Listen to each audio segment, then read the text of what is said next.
And that's what happened last time. I'm not going to repeat it myself again. Who am I king? Of You course I will. fucker. The last our tale was told, the squad ventured out to investigate the sewers to see if they can find any clue towards the, I believe it was human traffickers that was plaguing the city that we discovered. Tusk and Maori had already gone ahead to scout, leaving Lachlan, Sarah, and Liv behind since those were the only players available that night. They started through the sewers, which were disgusting, eventually coming back up in the shopping district to discover a small cache that was left at the dead drop for a character referred to as, I believe, the Black Bull, if I'm Black not Buck. mistaken. Black Buck, thank you. A character with ties to Maori. Satyr deer that with giant buck antlers, as I understand. Hmm. It seems as though this character is also tied up in this plot in some form. Resuming their trek through the sewers, they came upon a small underground village of criminals and the despots of society where they could seek shelter. Uh, Lachlan attempted to barter with one of them, but as per tradition, Lachlan pissed off a vendor, leading to this one's death. It was nutty. However, Sarah had more luck speaking to one Ilanis Sneer, a figure who revealed that he was in a temple that burned down, not too dissimilar to one of her own, revealing to the party that the events may be connected and that Sarah may not be the culprit for her own temple's burning. As they continue to get more information, the party learned of a individual down here in the sewers who, hold on, uh, the Grimace takes people by ferry to the. Oh wait, that's someone else. Another figure who is responsible for these people's disappearance, who, as the party learned, is alluded to be some sort of were creature. So the party will have to resurface and silver up their weapons before they can resume the hunt for this ringleader. Uh, mm, oh, I see the star typing.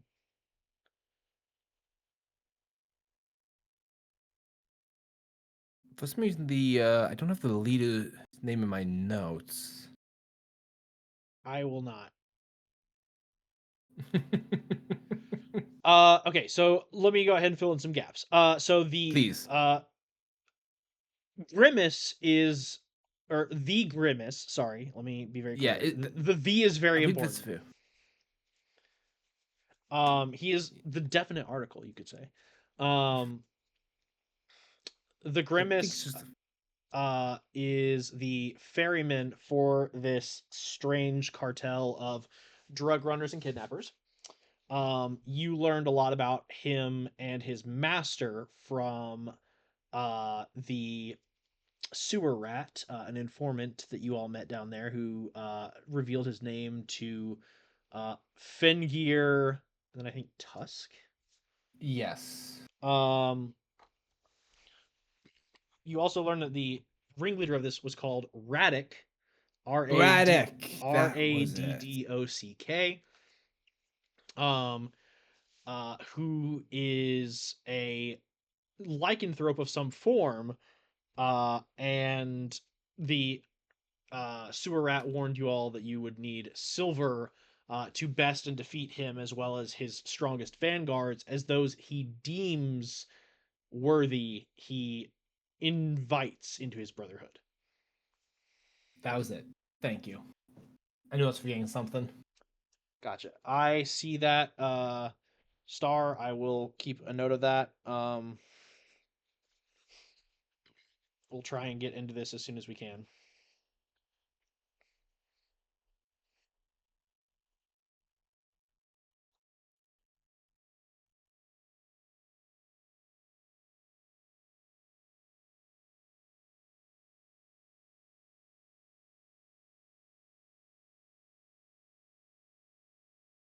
Um, Without further ado, we will begin as you all have reached the surface yet again, in search of silver for your weapons, um, in order to prepare yourselves for a tough fight. Heck yeah.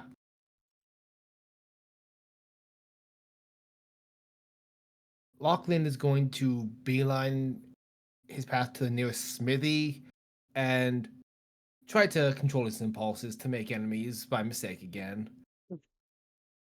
Um, Luckily, there isn't one far from you all. Um, in fact, luckily enough, you all are able to find one. Maybe about a block away from where you all have exited. Um, so as you all exit, you all are in again the Rust Docks, but heading into the Seastone Quarter, like barely into this, like you cross the street basically from the Rust Docks into the Seastone Quarter. You find a large smithy.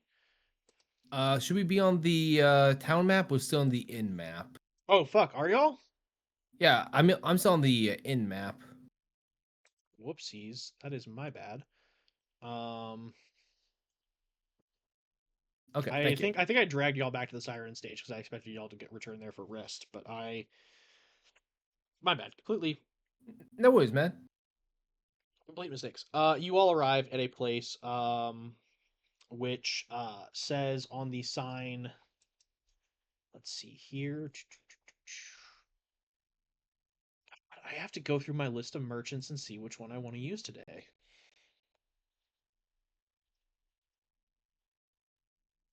You know what? Because you're only here till 9:30, Star, roll me a d8. I don't got my dice ready. How Then dare roll on the you site. Sorry. use roll 20 if you have to. That's kind of cringe, though. You said D8. Yeah, d8. Give me, give me. See, this is funny because I can tell that you're like in bed, literally rolling it to like the side or something. Norm at my desk. I just have to sort through my dice. I'm pretty sure that one's the D8. It's been a while. It's a diamond shape. That is a 5. Hell yeah. All right. Then you all arrive at a place called the Pearlescent Anvil.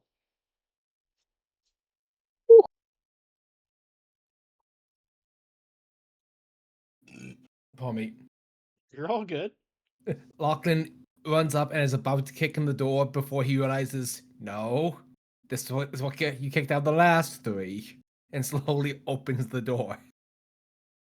Within you see a large, like open standing room, for merchandise and other things like that. At the back, you can see the three smiths engaged in work, which you see is kind of a peculiar sight.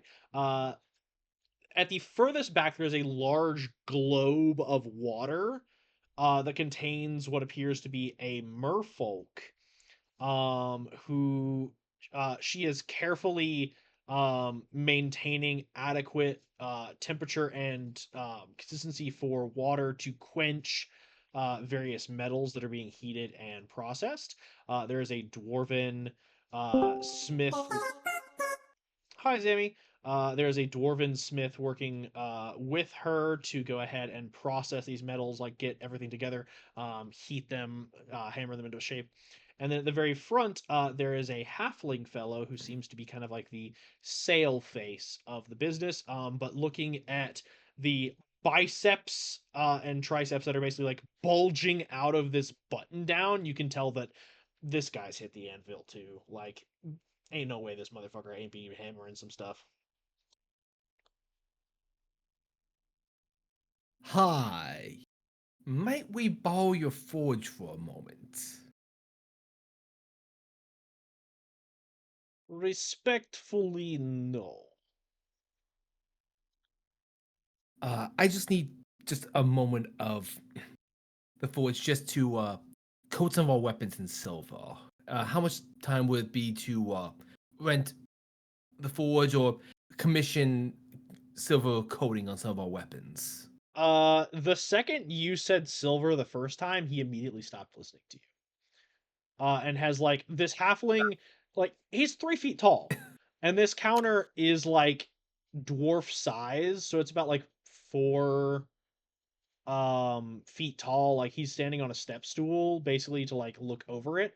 He hops the counter and like struts his way up to you as you're talking, and like by the time you finish the sentence, he is literally right up in your abdomen. Mhm. And he looks at you and he goes, "You say silver, friend?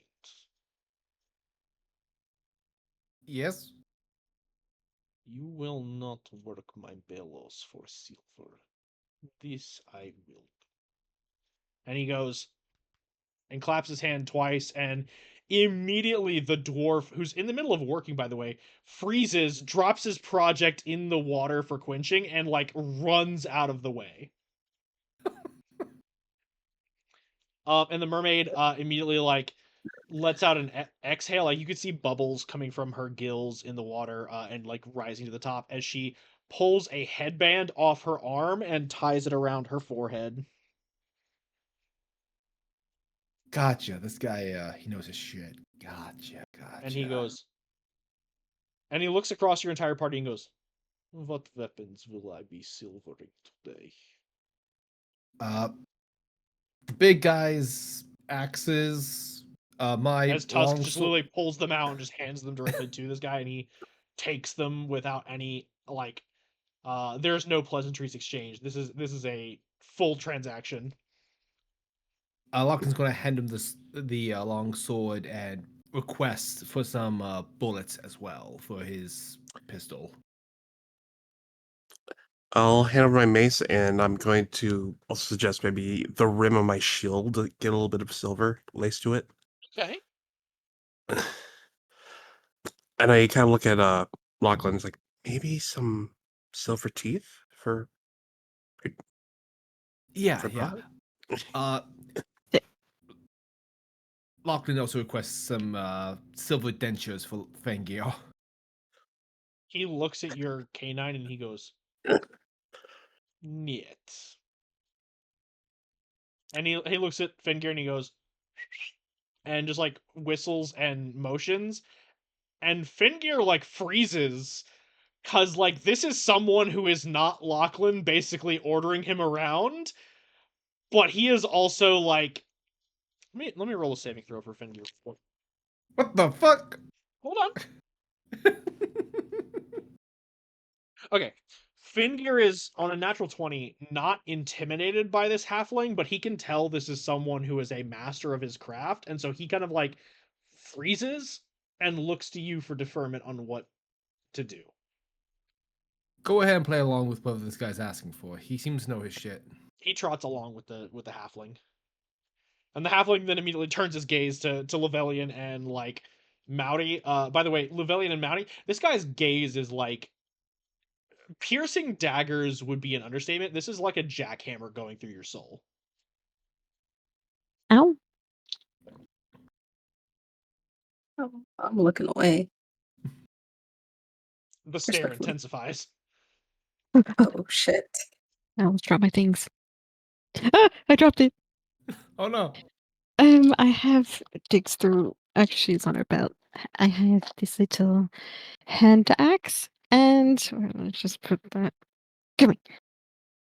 And these crossbow bolts. Yes, He takes them. that's about it.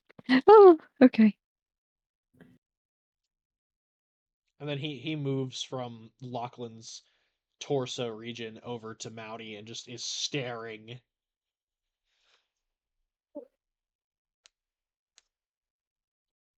Yes, what am I supposed to do? This guy's going to be silvering our weapons because we think we're going to be fighting a Lycan. Oh, Can you right. like attach a little chain to the end of your whip, maybe? Oh, That'd be cool. get creative with this thing. And he like tosses his whip. He takes one of your whips, and then because you have two, Mhm. he takes one of your whips, looks at the other, and then nods. Says nothing, continues over to the bellows, and um you see opens like almost like a Murphy bed style compartment in his shop where basically a section of the wall pops open and you see like this entire crate of silver ore and silver ingots, and he immediately gets to work on silvering these weapons and additionally like crafting some components that he is envisioning as the dwarf swaps places and steps up to the counter and just goes, "All right, so that's 3 hand axes, or well, 1 hand axe and 2, I believe those are battle axes, a long sword, silver bullets, silver shield edge, silvering to a mace, uh, 1 whip, and crossbow bolts. Yeah, I think I Oh, Yes. gave him and like dentures. 10. Yeah. Right. And he goes ahead and starts crunching the numbers. Um, and you can hear like the sound of an abacus furiously like moving. Go.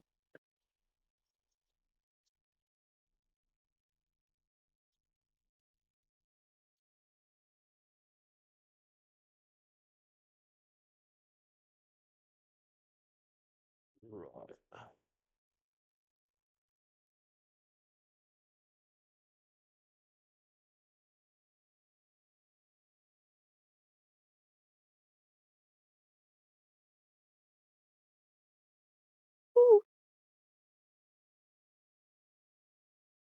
So, overall cost of project as well as additional time and labor, we're looking at about 70 gold pieces. Um, You got that, Lachlan? I'm kidding. I'll pitch in. I mean, I could. yeah, I'll pitch in. I mean, that is with a discount, by the way. I want to be very clear because it standard operating procedures that per each pound of silver the master uses, we charge 10 gold pieces. So we have cut you a discount.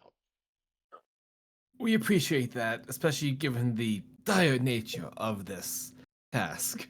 Mhm. And Oh, yeah. yeah, I'll pay the 70. Oh, no, we're Oh, not gonna make you pay the whole thing. I'll pay Alright. 25. Oh, thank you. let me just I'll put go dent on through you. my change real quick. Okay, so hold on. Sarah's paying 25. What did you say, Mowdy? How much Yes. are you chipping in? Oh, sorry, 25 too. Okay, so we're up to 50. Okay, and then I'll pay the last 20. Okay. Oh, no, I feel bad. No, you can Oh, you're fine. No. you can tip if you want to.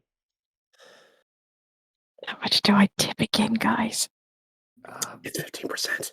I think 5 gold is like the courtesy in this region. Okay, I gotcha. 5 It's different. gold. It's different. Yeah, it's different in every state. Yeah, Oh, I'll it's do just Yeah, I'll do yeah, 8. yeah. institute a standard. Come on. The dwarf comes around the counter. He's like, yeah, every city has different standards for tipping. So like, if you're doing 5, Yeah. that's more than 5. Yeah. Fucking Uh, tip your artists and your steak and waitresses, people. I'll do 8. Guilds need to regulate, like, actually pay the people with the worth. Goddamn. Yeah, I mean, like in Rivertac, guild members and other artisans are paid what they're worth. But I know, but just shit it posted. never hurts to tip to make sure that like you're appreciating the value of what you're given. Oh yeah. I'll make it Um, 10. so a few hours go by, and I'll say that during this time, you all can get a short rest. It's not enough for a long rest, but it's enough for a short rest. So any features that you all have used or any spell slots that would recover during a short rest, you all can get back. Oh boy, I'm level 10 now. What? You have that ability? I'm just that good. Wowee. And the halfling comes out and produces 10 gold. Okay. Mm. Go off, queen. Fancy. The halfling produces all of your goods. So he puts the crossbow bolts and the silver bullets first thing on the counter. So it's a small pouch of silver bullets, and he has silvered the crossbow bolts and put them in a small quiver.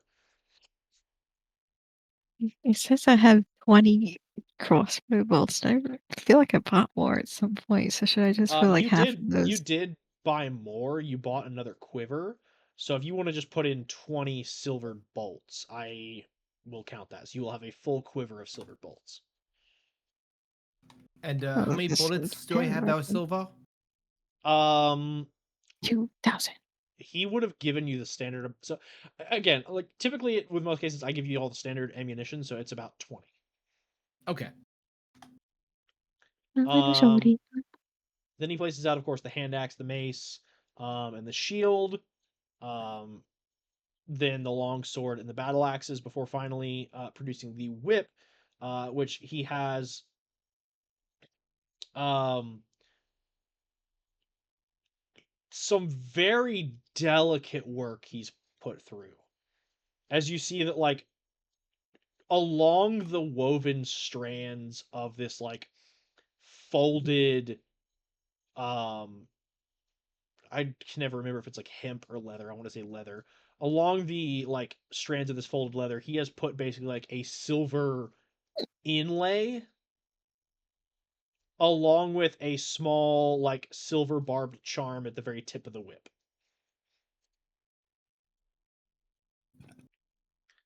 It's very clear that the rest of this did not take him long. The whip is what took him the most amount of time.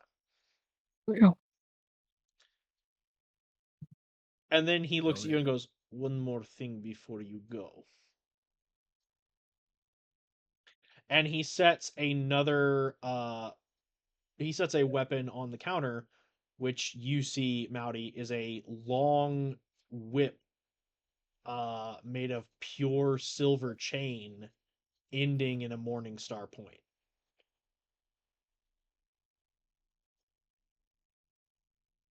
This is so cool Yeah, and fancy. he has basically given you the morning star from fucking Castlevania. Hell yes. You are, Thanks. yeah. You are now officially a Amazing. Belmont.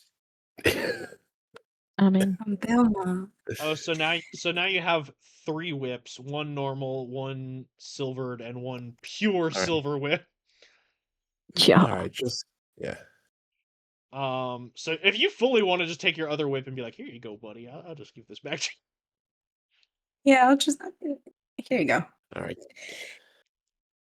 you." He takes it, and looks at you all and just goes, "I wish you safe passage in what you are working, and the greatest of hope that you achieve what you are set out to do." Lachlan would like to reach into his satchel and pull out one of his pieces of Donna steel and gift it to them for like going above and beyond for like the second whip. Well, He takes the Donna steel, looks at it. Roll me a persuasion check, Lachlan, with advantage. Oh, I'm going to give okay. you speaking guidance for this. Thank you.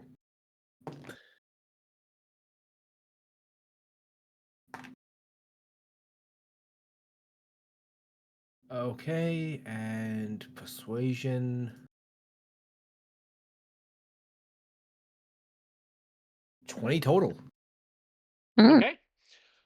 He takes the Donna steel, walks to the back, like past the bellows, past everything, like into a back room that you all cannot see.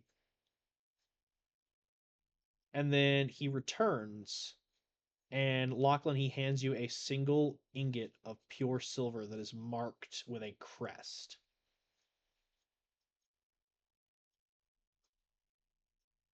What does the crest look like? Roll me a history check.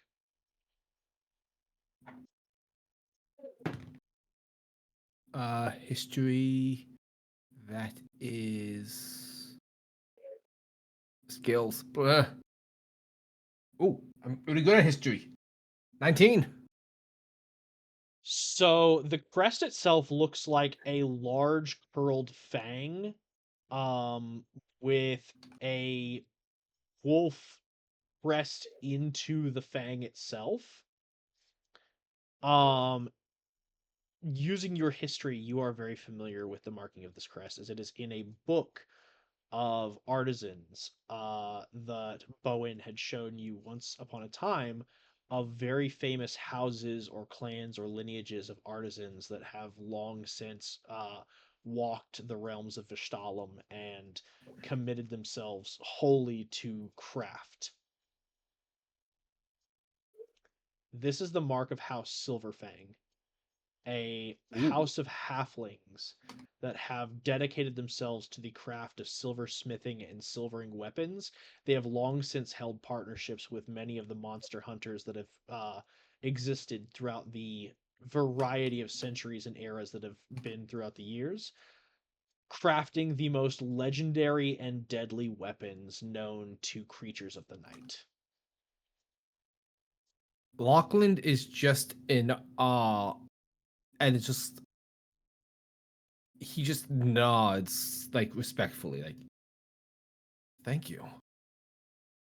He nods, says nothing, and then goes back to work while the dwarf and the mermaid go back to work. The mermaid takes her headband off and puts it back on her arm, and the dwarf gets back to doing what he was doing.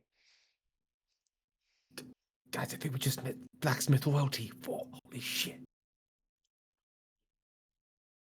Real? Yeah, like that guy makes weapons for monster hunters. Like he's super big deal. Like how Silverfang. I don't know. Am I breathing? Holy shit! There's a little bit of a fanboy moment. Like, oh, stay cool, Lachlan. Stay cool. You got Uh, this. Yeah, I'm cool. I'm cool. Don't worry, I'm good. I'm good. I'm not good. I'm good. I'm gonna go outside. without further ado, I'm going to move you all back to the sewer map. Lachlan has been talking everyone's ear off about how the Silverfangers are big shots to nauseum. Yeah, the entirety of the time that you walk back, like you are like full fanboying Yeah.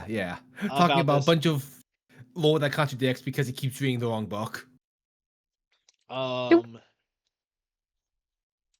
As you all arrive back in, again, thanks to Mowdy and Tusk's scouting efforts, you know the current locations of most of the individuals. Now let me go ahead and change the map real quick, Mm-hmm. because again, some hours have passed.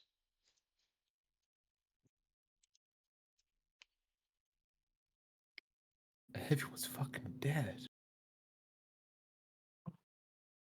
Wait, how long has it been since we've been in the sewers? A few hours. I just need to check a little spell I used while down there really quick. Please work site. Thank God.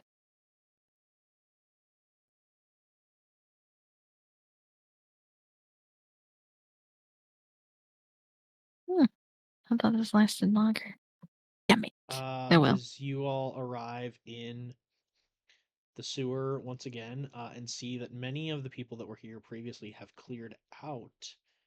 Um, and the sewer rat greets you all as you come back down again and gestures over to the dock, where you can see that, for the most part, all of the members that have previously been here have disappeared, with only a small vanguard manning the boats.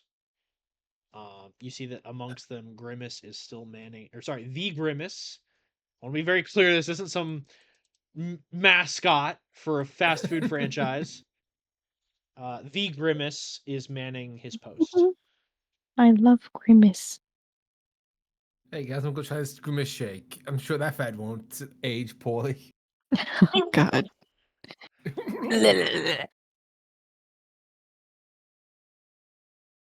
So what's the plan of attack here? Do we just go up and ask the grimace to ferry us to Radek?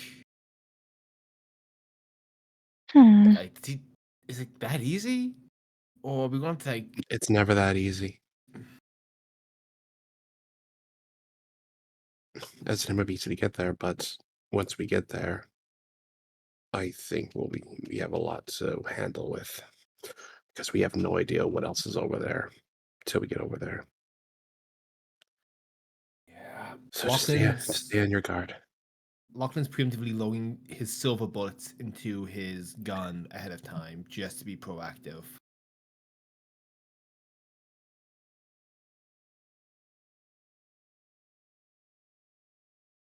Hmm.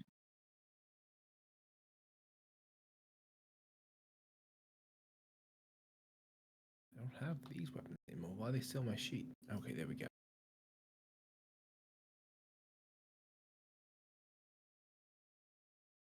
And these are them down here, right? Yeah, I think so. It's the only dog I'd see. Yeah. Well then, tally ho. Lachlan will advance. Yeah, let's go.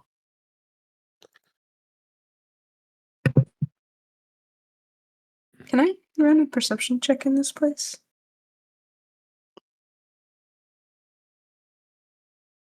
That's probably smart. Yeah. See if there's something about any traps.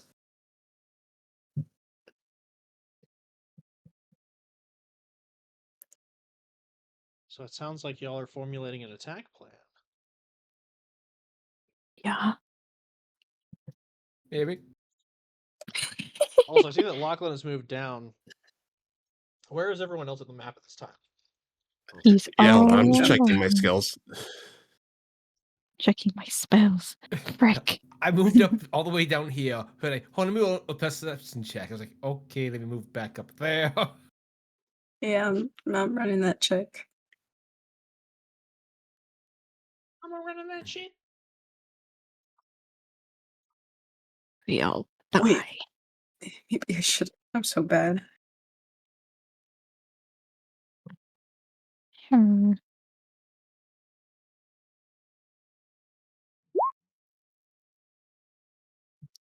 Guys, I'm saying whatever's in front of me. We are so safe. We are good. We are in the clear. Ooh. You can't Everything just looks so good move. right now. Oh. Guys, I don't know what you're worried about. I even see the DM. She sees everything with her tiefling eyes. Gulp. Oh, Gulp. why did I? Sorry, Maori. My mistake. I'm so sorry. All Maori good. sees everything with his human eyes. Human? Oh, we're so. Damn. But just that, I mean, yeah. I mean, I'll do something here because it's my type of thing. If we're Vision. doing werewolves, this is Oh. my doing with werewolves. I just out of curiosity, so I'm gonna use Eyes of the Grave, sense any undead near me. Okay. Oh, smart. Yeah, I'm gonna her eyes channel kind of. divinity. No, I'm kidding. I'm gonna cast Finger of Death.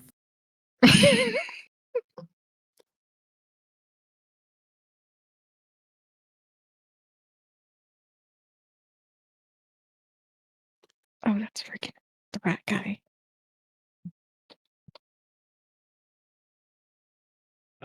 So you said you were casting a spell, Zim? I'm using my ability, Eyes of the Grave.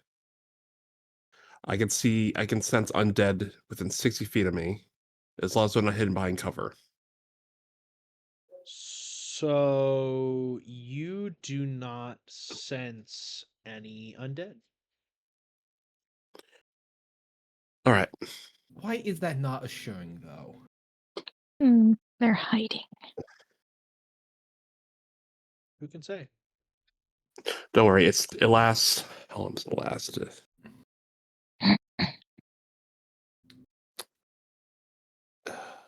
It's so good at the exceptions.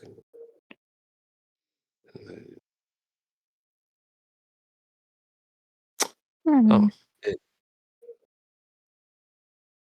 oh, so so it's like instantly done after that. Okay. Can I try to hide my gun on my person just in case they'll like hand over your weapons before we board? Anyone who wishes to try and stow any weapons, or conceal anything can make a sleight of hand check, to go ahead and conceal stuff. Now, I will say this: I will go ahead and let you all know ahead of time the DC. So to conceal any small arms on your person, so this would be like a dagger, a tiny pistol, hand crossbow, things like that. DC 10. Anything higher than that, short sword, hand axe, rapier, anything like that, DC 15. Okay. Anything larger than that, so like case in point, tusks, axes, DC 20. Where do you put those axes? Oh, I'm gonna guidance myself So because since I don't think since sleight of hand's very good. Red is not here, I'm going to go ahead and just bruh. Damn. Bruh, where do you put those axes? That's the goat. Honestly, I didn't expect for that to happen. They fucking vanish. You guys turn and you're like, all right, we're gonna go ahead and conceal some weapons. Tusk, maybe you should, and you just don't even see his weapons on him anymore, and you're just like, Where'd you put them? Where are they? Where? All I right, rolled so okay, I'm just gonna put it in here. rolled a 16 plus my from guidance 2, so 18. 18. Okay. Yes. So you can conceal small hand and shorthand weapons. 18 from What Lachlan, would we same thing. consider? Yeah, So my long what would you sword's consider my pretty much shield? So shield, they're not gonna probably clock as a weapon. So can they're we put some probably not going to do anything about that. The Okay, mace, on the other hand, they might. for okay, the I'll shield at hide the least? mace. Yeah, Can we try to put like some cloth over the shield to like hide the silver I mean, edge? yeah, I have my cloak on, so yeah, I can just hide under my Oh cloak. yeah. Yeah.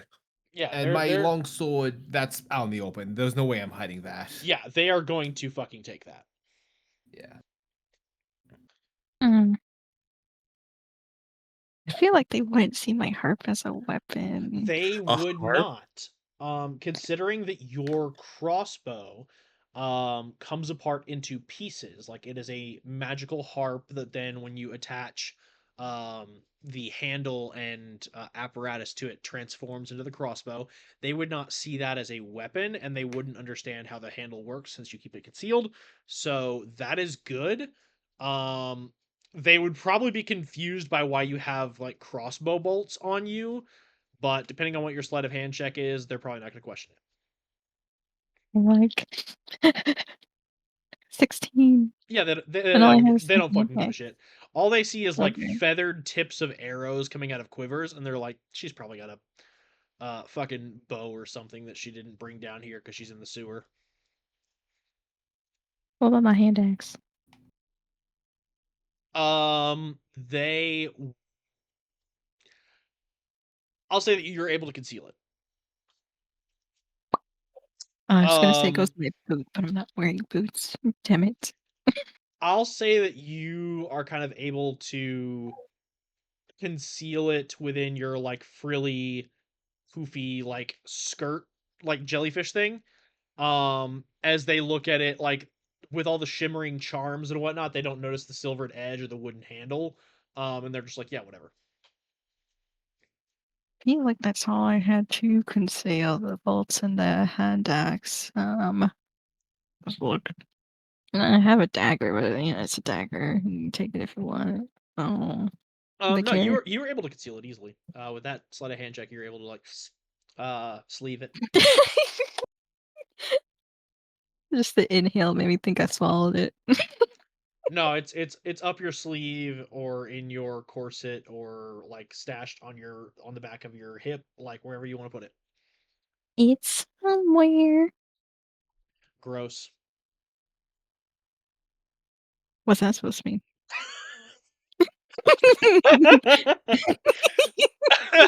Wah, uh, bop, bop, bop. Gosh, maybe it's comedy. on my tail. The mage. Zammy, how was your Ooh, sleight of hand? Oh, I was about to ask. For oh, That okay. I will say, given the nature of like how long your poncho is, and the fact that your whips are like kind of curled up, that is just barely enough to conceal them. Like, if you had rolled like for certain characters, because again, I set these DCs at like 10, 15, 20. For certain characters based on what you're wearing, like I did also consider like the possibility of obscurance. Um, if you had rolled lower than a 10, like Mouty, you'd be fucked.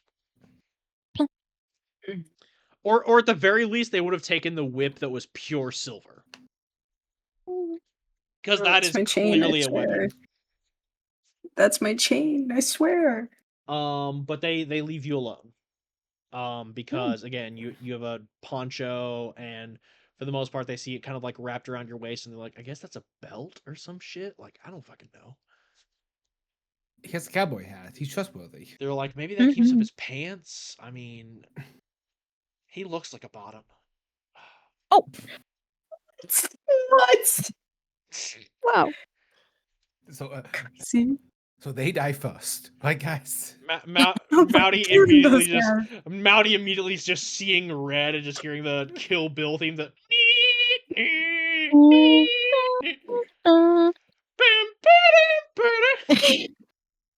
Oh, I might crash out right now.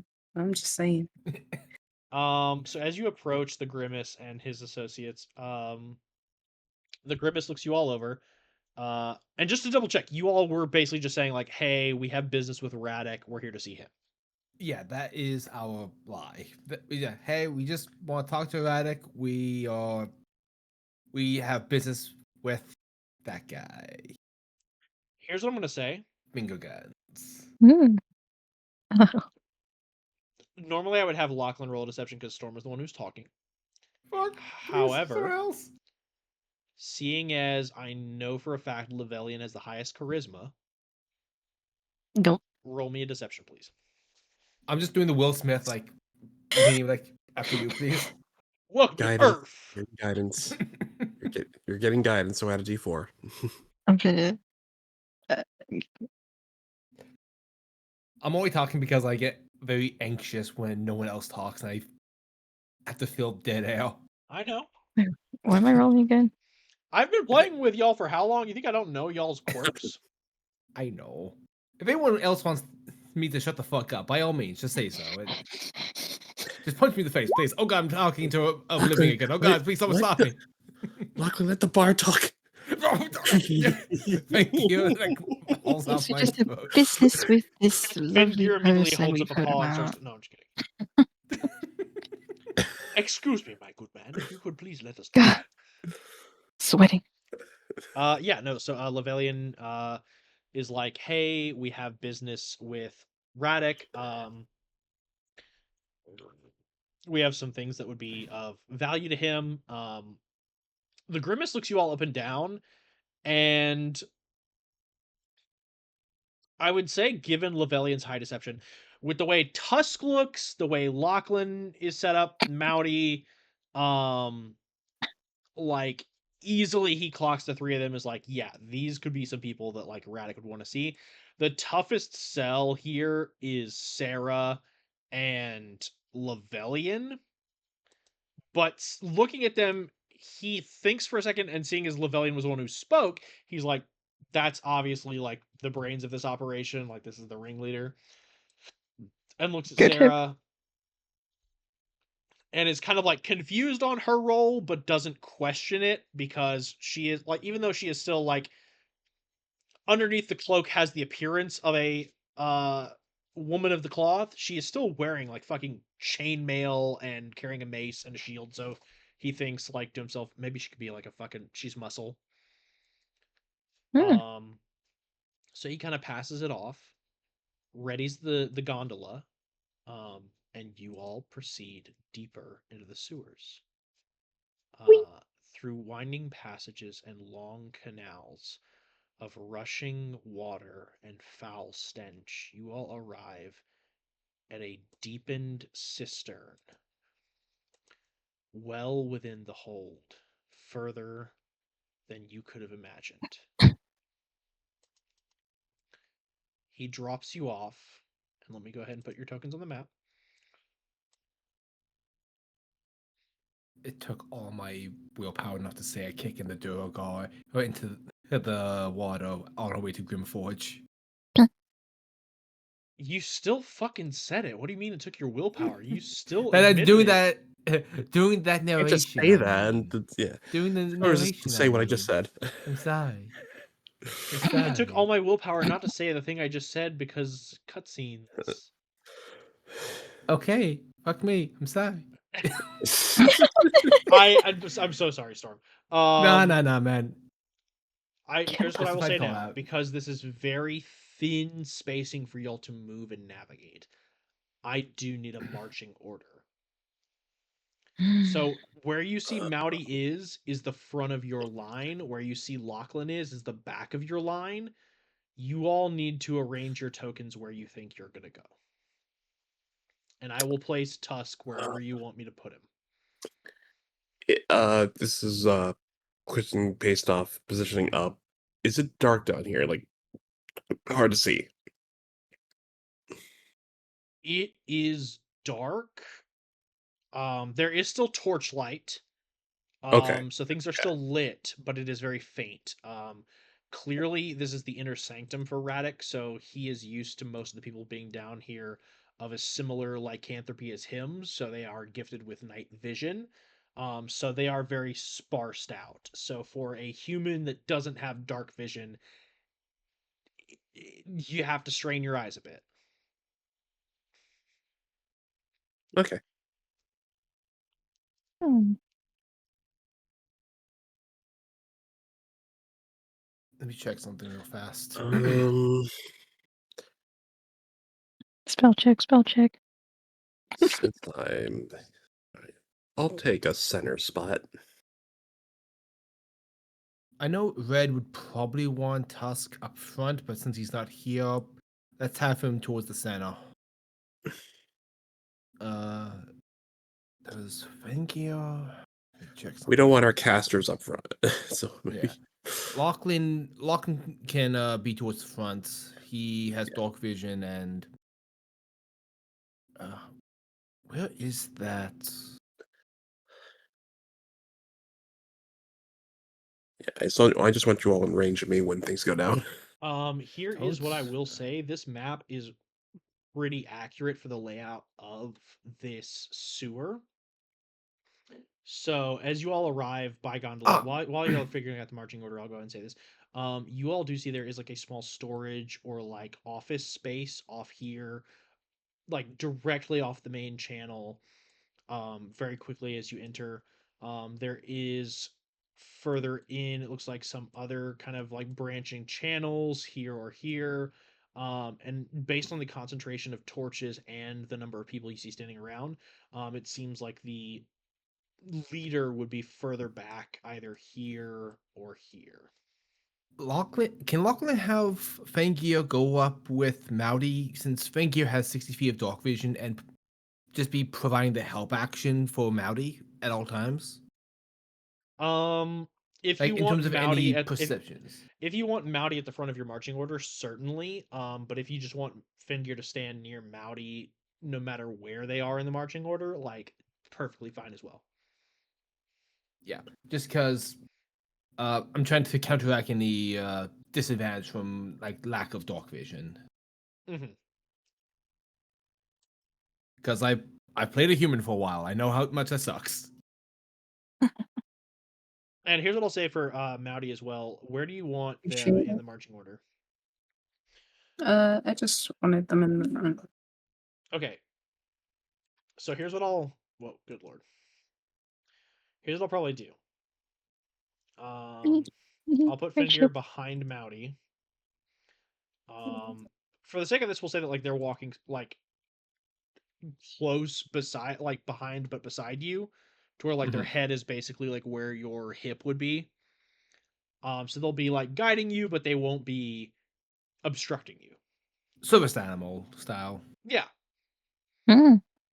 Um, if it is wanted, Tusk will bring up the rear to be like vanguard at the back, Mhm. Oh. basically being the shield of the party. Meeny, miny. You got that good.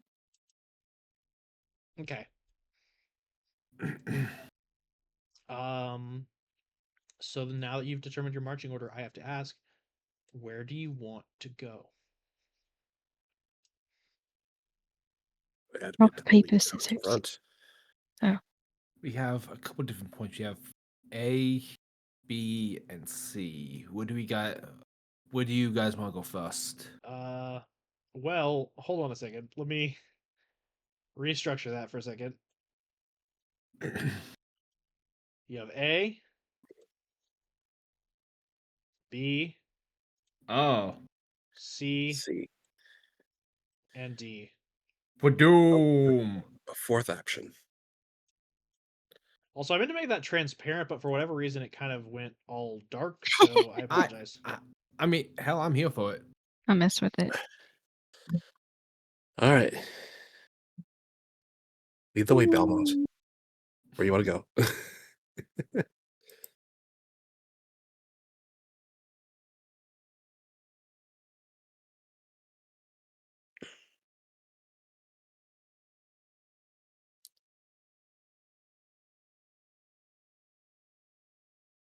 Belmont, you're muted.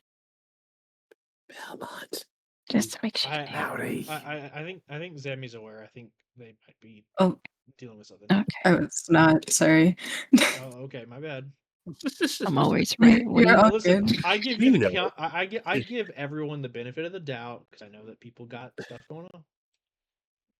My fault. Okay, good. Um, Which one? I do want to see their storage room. So A, just to see if we can get some supplies of our own. Totally fair. Okay. Sure. Let's check them all out. I was gonna say rob them, but I don't rob. So you all head to A. And by the way, like there are. Let me go ahead and put some people on the map because they are eyeing you, but they are more or less not intervening in anything that you all decide to do, unless you take actively hostile action. Okay, Mhm. robbing isn't hostile. All right, I'm jumping I'll that be guy. You guys right go. back. Just get your restroom. So I'm just putting a few people on the map. But you all arrive at the storage room. I'm going to only ask for perception checks from the people that don't have dark vision. Me? Wait. Like how many people? I will say if you do That's have dark nice. vision, you can still make a perception check, but it will be at advantage. What? Okay.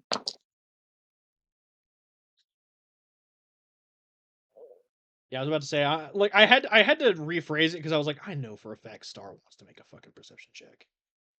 I just got little peepers out looking around. You're like, I But it want to is pretty know. tough to do. I don't do it all the time. You're not very good at it, so it's okay. Ow, my little tubby.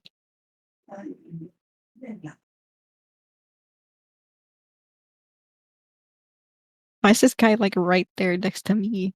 Ew. Don't worry about him. Cooties. Ew. I'm distracted by this guy. So that's a 3, that's 13. Um, just trying to look around and then just look over the sky next to me like, Dude. Okay. I'm back. Yeah. 15.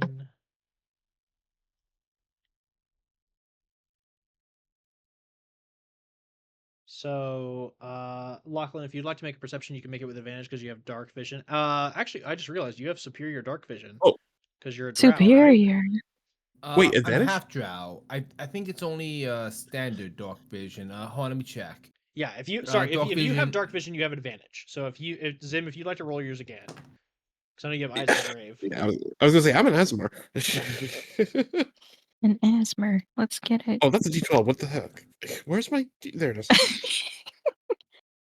Real. Also, I'm counting Mouties as the 7 because again, Fengear is giving advantage because he's using the help action because Lachlan specified. Totally fair. Perception +1. God damn, you're not a wise boy, are you?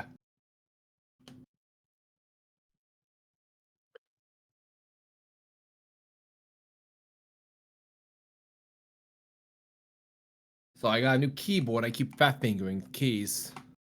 Oh, good. Butterfinger. Okay.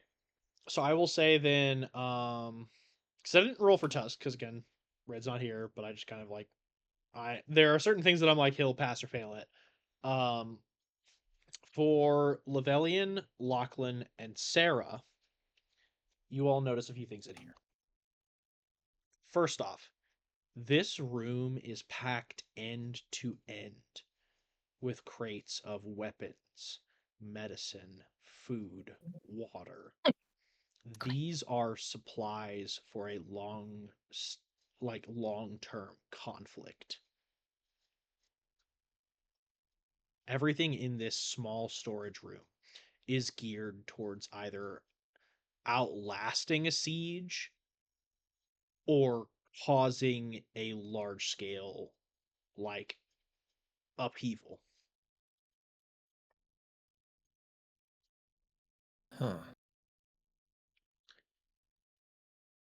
The other thing that you notice in this room is a small wooden desk off to the side, right here, that at the top of has a large leather-bound ledger, but there are also a series of drawers which you see have been frequently opened and closed based on the wear and tear around the edges of the wooden paneling.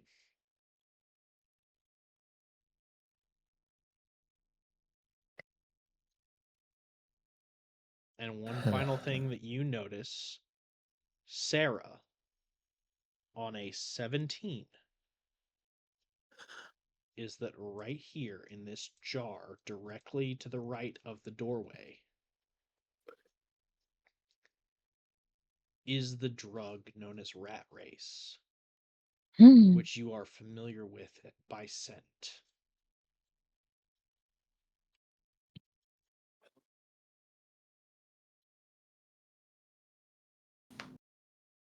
It's like it's like a small jar. Is there more? Is just that jar? Or... It is a like cremation jar full. Mm.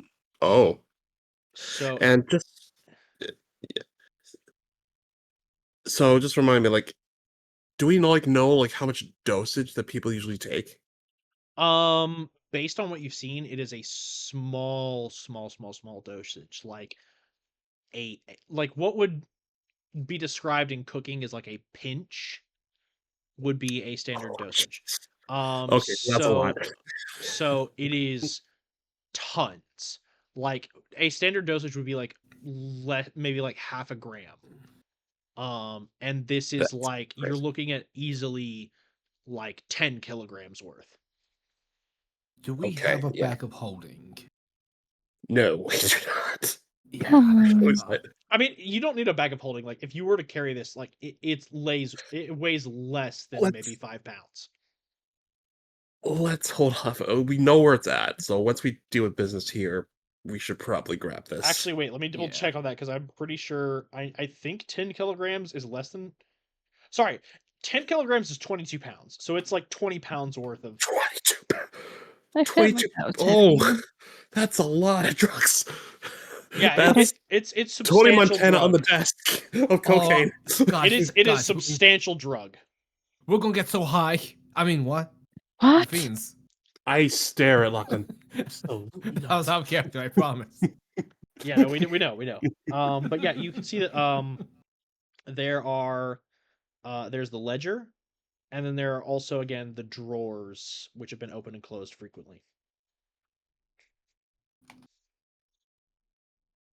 Are they just watching us go through their stuff, or They have watched you enter this room. You all have not gone through again because I made you do perception checks. You haven't gone through anything. You're just looking. thank God? So you haven't gone through shit yet. Maybe when we lose the eyes, unless somebody has particularly good sticky fingers. I mean, if can anyone's cast good at stealth or sleight of hand, now's your time. I can cast invisibility once a day. Hold off on that. We we, we could set things off if we start messing with their drugs. Let's just We look don't at even know all where he the is other yet. stuff that they have. And then run it back here. Yeah, we God know where it damn. is. That's the good. We know where it is. That's the good part. We don't want to set them off before you know where the boss is. We are also between three different flanks. That is a very bad positioning Oh yeah. for Plus, us. these are only the ones we know about. Yes. It could be one of us all right here. Punch the So air. I suggest we just find the guy first. That's Totally that's what. fair. Oh my god, actually, I didn't even think about this. On a 16 and 17 perception, Lachlan and Sarah, Sarah. you reveal a hidden enemy. Oh, do we? They were invisible. No, like they weren't invisible. They were just clinging to the ceiling in like the uh archway of stone, like clinging as tightly as they could as they were watching you as you see like a large humanoid rat figure Oh looking at God, you with its Skaven. beady luminescent eyes.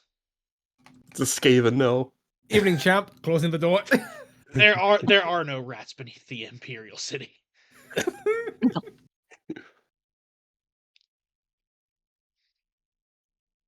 By the way, I messaged Red all this information, and he replied with, "Hmm." Mm-hmm. That is Hmm. Tusk's reaction, 100%. Just Hmm.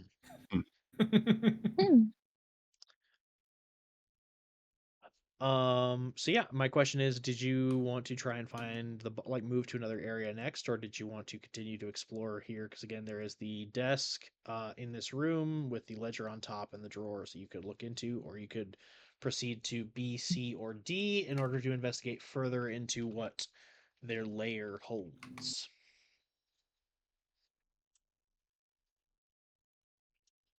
How do you guys feel about moving onwards? We, like you said, we Yeah, can double back if we need to.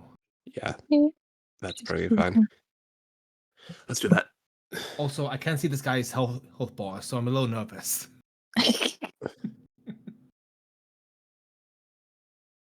So where do you go next? B, C, or D? All in favor of B? Let's I mean, go yeah, I think he's B. the closest. Yeah, Yeah. it's gonna be. As you all proceed over to B, you see a small channel leading further and deeper into the sewers. But the first thing that you notice is this corrugated pipe, this absolutely corroded, destroyed piece of sewer work. That, as you look at it deeper, is essentially a shortcut between areas, um, leading either to C or back to the entrance where you were dropped off. Through this Uh-huh. rusted and corroded pipe, you can easily slip through because you see that the grates on both end have been removed, so you can easily slip through either end to get wherever you need to. Mm. Mental note of that.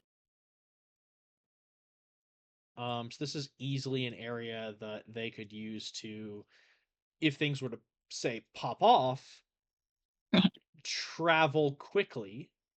But it could also be a place you could post one of your allies to hold down a spot that they could not proceed through. Can I set up one of my flares as a booby trap? Remind me how that works real quick. I have something in my inventory called road flare, and that's it. I forgot. Yes. Okay.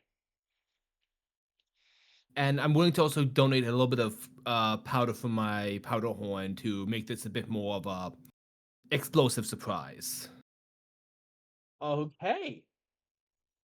I will ask this to the party. Does anyone in the party have any length of wire or twine?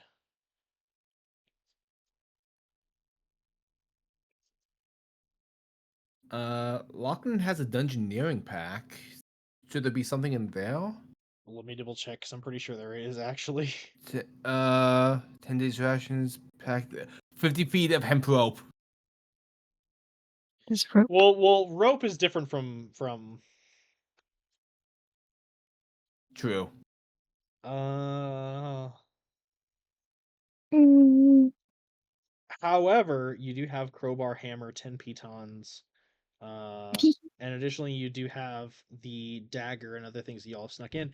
It wouldn't be hard to strip a rope and create a small tripwire trap.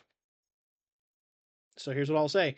Um, we will mechanically remove Mhm. 2 of your pitons Okay. and maybe like,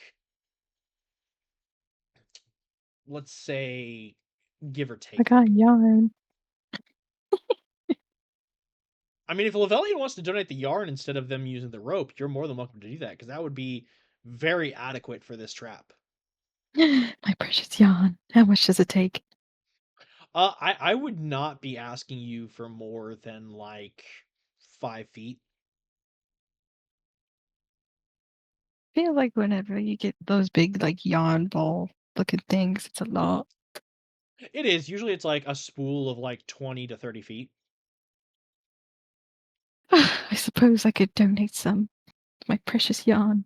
Your Yeah, sacrifice will be if you want to remembered. donate it, you're welcome to. Again, you could also strip like about maybe say 3 feet of rope. Well, whichever works for you. Got some yarn if you want to use it, or use the rope, The yarn would whichever. really be useful here, I'm not gonna lie. I can Oh. buy you more yarn, I promise. Well, okay, since you're so nice. You're the best. Let's see, do you want the red or the periwinkle? I would say Periwinkle. periwinkle would probably blend in better down here because it's a lighter color, but it's not going to be as defined as red. Yeah, we'll go with periwinkle then. Okay. You're easily able to go ahead and set up a small tripwire trap. Basically, what is designed to happen is that when someone crosses the line that you've created between the 2 pitons, it will pull the tab on the road flare, which will then ignite the gunpowder, and then boom. So you've Hell created like a yeah. small sachet of gunpowder attached to the road flare. Um, and you guys have created a small explosive trap. Which side of the pipe do you want to put it on? This side or this side? My thought process, and anyone is more than welcome to jump in on this. I want to put it on this side, so if any one of these guys tries to use this as an escape, like if we are in the melee with the boss and anyone tries to flee and use this exit, they get caught in the blast and makes it worthless. Oh yeah, bug champ. So yeah, like right there. Yeah, that's good. All right, I will create a marker that is you've already created it. Heck yeah. So yeah, the trap is set. And Mechanical thumbs up. I will say this. What is everyone's passive perception as you're traveling through this here? So 28. Hmm? 13. Okay. How to give you damn a heart attack. I was like, 11. A whole 28. Give me all the answers. Where? Avok, is that you? Rapido? Where do you see passive perception? I can't. It's on skills. It's the blue tab on the right-hand side next to the Yeah. total. Okay. Yeah.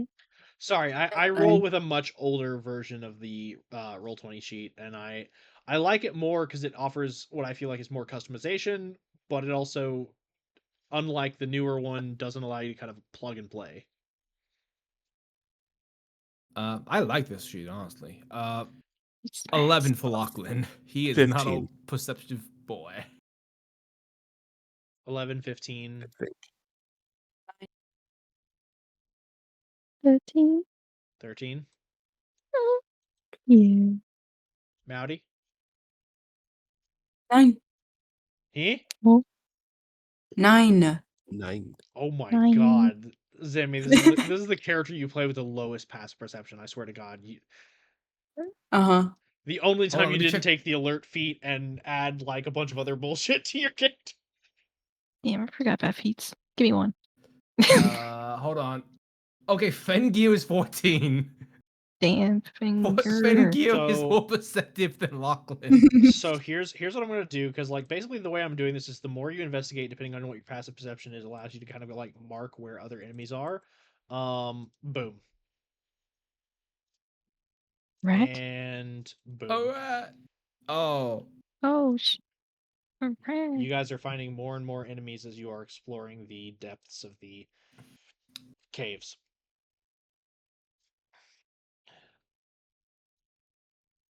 I will say at this point, because you have Ooh. tarried a while, as you all finish placing your trap and begin to round the corner, this guy right here looks at Mowdy and goes, "Oi,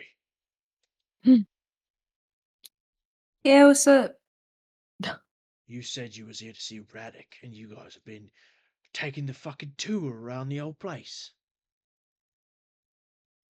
Well, we're just making sure. You here to do business or not?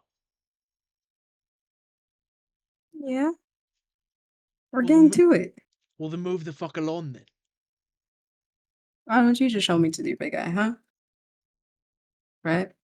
Make an intimidation check. Shit. Just My bad. imagine the freaking belt My buckle. bad. Shows too big back, pulls up my pants. Ken. 19. Oh. Okay. He immediately. This guy who is standing here on this one thing, like blocking what is clearly, because you can tell, like this is a small wooden bridge that is clearly leading further into section D. So you assume that this pathway that is being tread leads somewhere important. He fully jumps across the channel to the other side. So he jumps like a full 5 feet. And is like, right, boss is that way. Hurry, please, before we all get in trouble. Alright, a little detour into that place.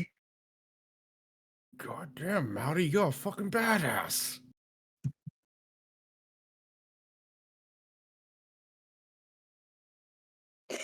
About wiggle. I'm telling ya.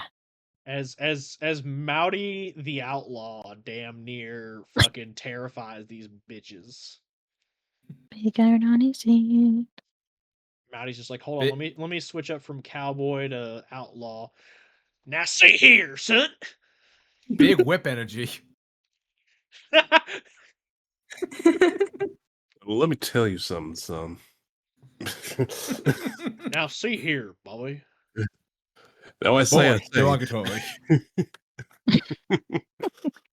Yeah.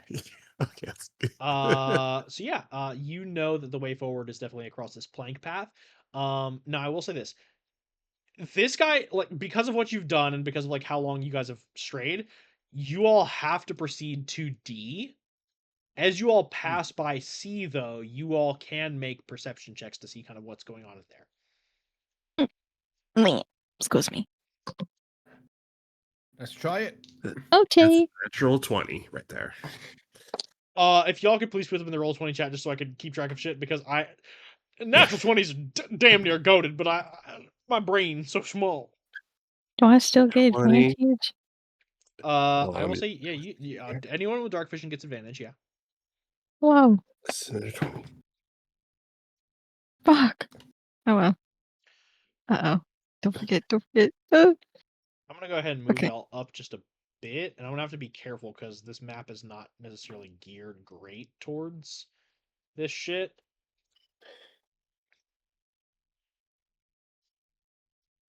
and then I If it peace helps, out we and can start kind of spreading out on either side if it's easier. It would be actually if y'all want to go ahead and spread out wherever you would like to in D.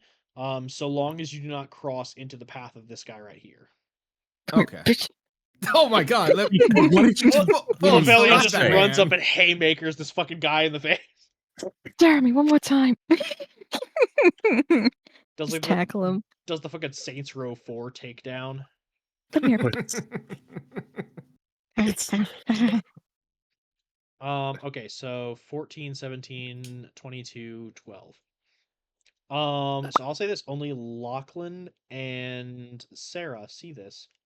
Oh.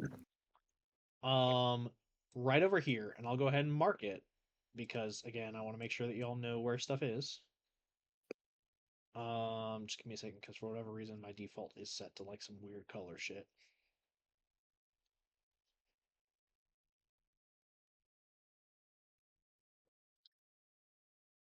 Um, over here Mm-hmm. is an escape tunnel.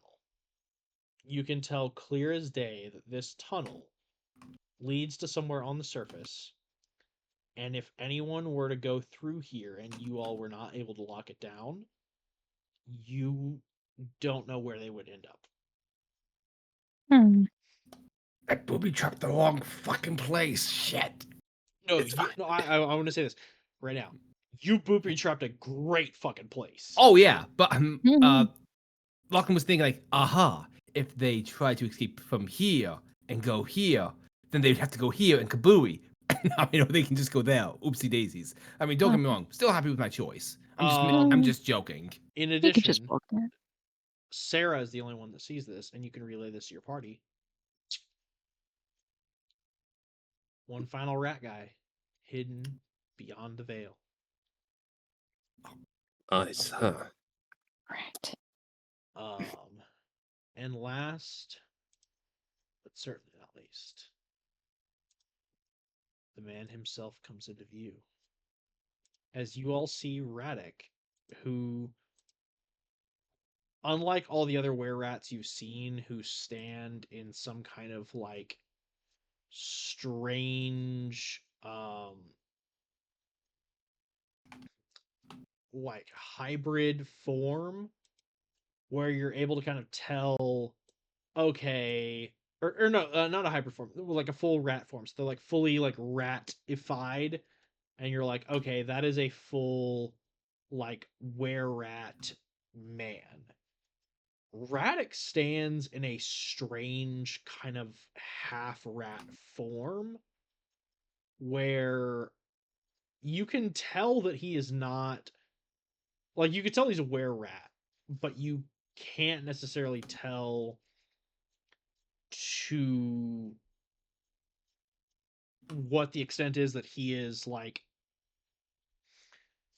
um possessing this form as he stands before you fully kitted out in this large like leather vest that contains a variety of different like pouches, potions, armaments, grenades, um small vials and various other tinctures. As he looks at you and he goes, I hear you're looking to speak with me. Right. You come out here in a sewer looking for Radek. Well, I'm him. What you want and what you got, eh?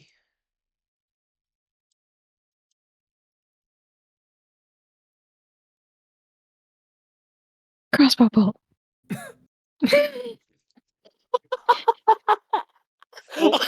Hold on. Pause. Full stop, actually. Oh God, it's tempting. No, Uh. I just have to leave, so I'm not going to. Unless, no, I can't. Well, no, I I won't. mean, I know that you got to be up for work in about 6 hours, so I didn't know if you had to dip out or if you were going to be here for combat. So I You're was trying like, to kill him quickly. I'm gonna offer you the chance to commit or not. Fucking speed run. Was this the whole purpose? Just like finding these people and killing them, or Lachlan did have a question. damn it! All right, she like from behind her back just slowly starts. People that have been going missing. You've been moving a few folks around, haven't you?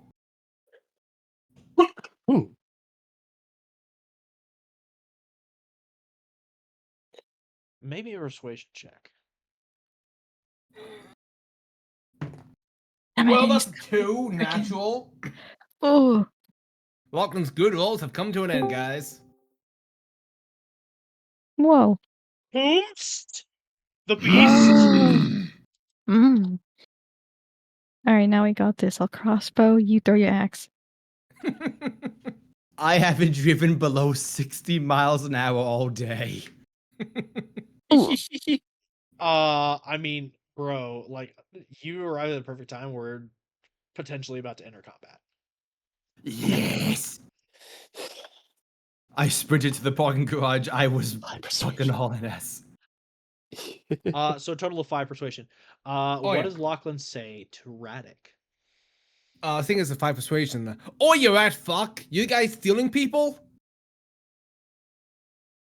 Where are they? He Where are the trucks going? He looks at you, looks the group over, and as swift as can be before you can react, he has breached a vial from his pouch, throws it at you all, and prepares himself to move. I need everyone to roll initiative. Well, Let's go. Let me get my fucking I dice. should have just bolted him. Fuck, I am so sorry. I was hoping to learn about what happened to the people. I'm so sorry. He's Star. I'll be right back. Oh no. What level are we? Well, 4. Okay. are? Okay. Jesus Christ, Mallory. Oh, yeah, swashbuckler. Jesus Christ. All right, y'all got this, right? You won't die if I leave. Well, thank you. Empty the chamber on all your inspirations. Oh, I promise we won't let them kill your character. that's This all is I needed true. to hear. So Walker, since Red's been like fucking fucked by Walk, give him a pity point of inspiration. Mm. I'm trying to remember how to play. 18. Oh, there's my initiative. Who am I again? Oh god. Wait a minute, that's not right. Hell yeah, Whoa. 216. You guys know how I've been saying that I've been fat fingering my new keyboard? Even what? Fat fingered, where I hit 2 keys at the same Oh. time. Get Yeah. your mind out of the gutter, please. I misheard you. Nah, For sorry. dirty mind. I misheard There are you. children here. Thank you. Cover your ears.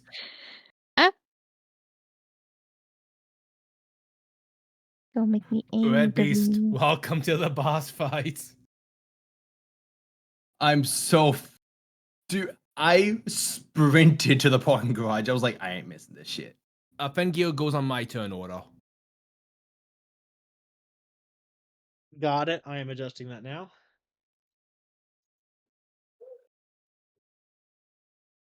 I realized I was still muted. I said, got it. I am adjusting that now. No worries, man. Yeah, I can command him as a bonus action. Hey guys, question? Yeah? Who's this? I'll kill him.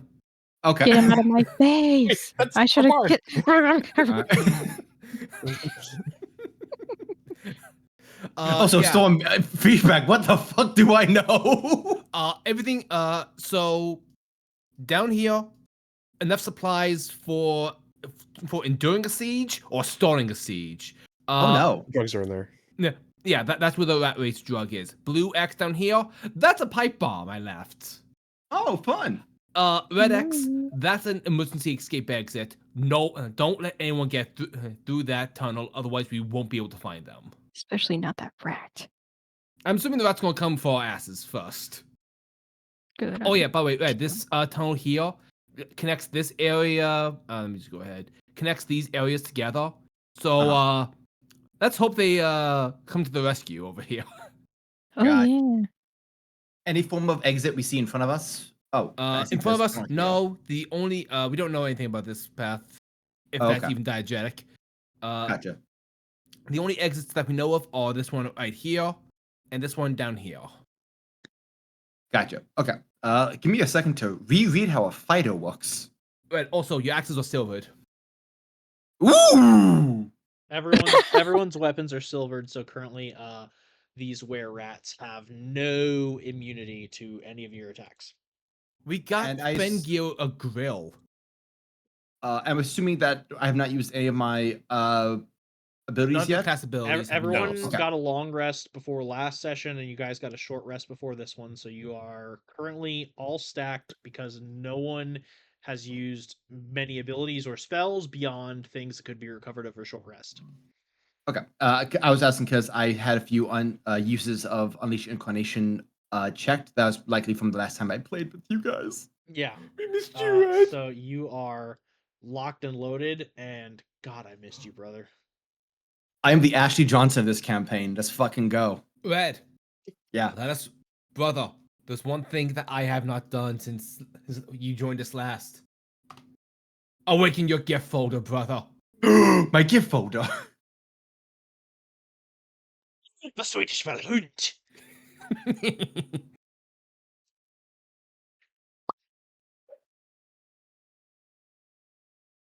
Hmm. In other words, are we all set and ready to go? Yes. Have you looked over your fighter stuff? I am prepared. Okay, cool deal. Without further ado, Mouty, it is the top of the order. You are up. I need new music. I'm just gonna move right here. Attack 2 times.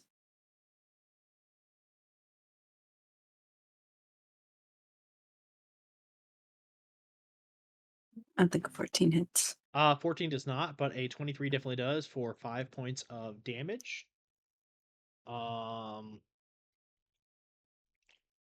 If I remember correctly, you should be able to roll sneak attack on this, correct? Because you are a Swashbucklers can, swashbuckler, right? yes. Yes. So go So ahead that's and roll sneak attack. 2d6.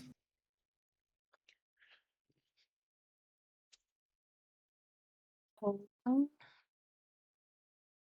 Oh, thank you, Ed. 11. Yeah, so I will say this, just given the flavor of it and how I like the way this works.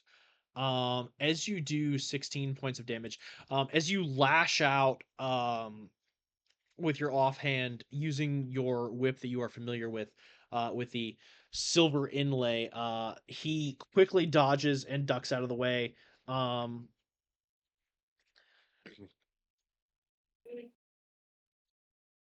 Oh my god, wait, hold on a second. Before all that, I just completely forgot that he had readied an action for when things popped off, so I'm gonna go ahead and do that now. And then I'll like everything will still proceed as normal. Mhm. But y'all may take some damage. So real quick, can I get a dexterity saving throw from everyone? Okay. No. Including this guy in front of me. So mean. I mean, honestly, if I'm being 100% real, that guy's probably dead. Damn it, I wanted to freaking kick his ass. You will get Sweet time. Okay, Maudy's gonna take half damage. But you may want to speak hiccup or just your gain. Fair enough. Oh my god, that was very much boy. I forgot. Oh! Never mind. My dice have missed me. Oh, They have. Frick! I'm so boned. So Zim, that's full damage. Tuss, that's half damage. Lachlan, that's Thank half. you. Wait, thank yous, modifier. Goddamn, why am I rolling 2 people at the fucking same time?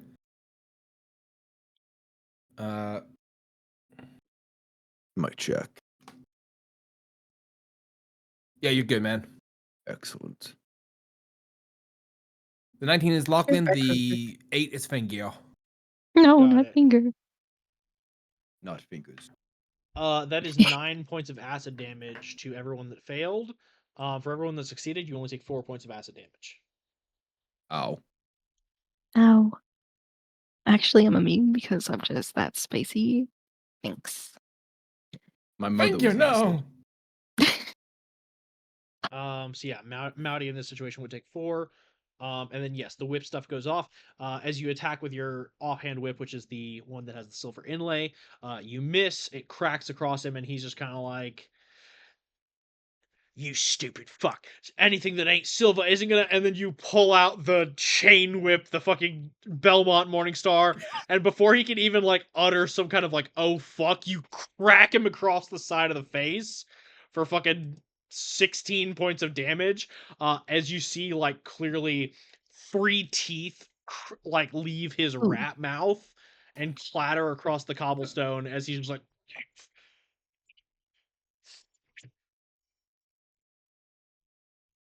And that is, if I remember correctly, your turn, because that's your movement, your action, bonus action.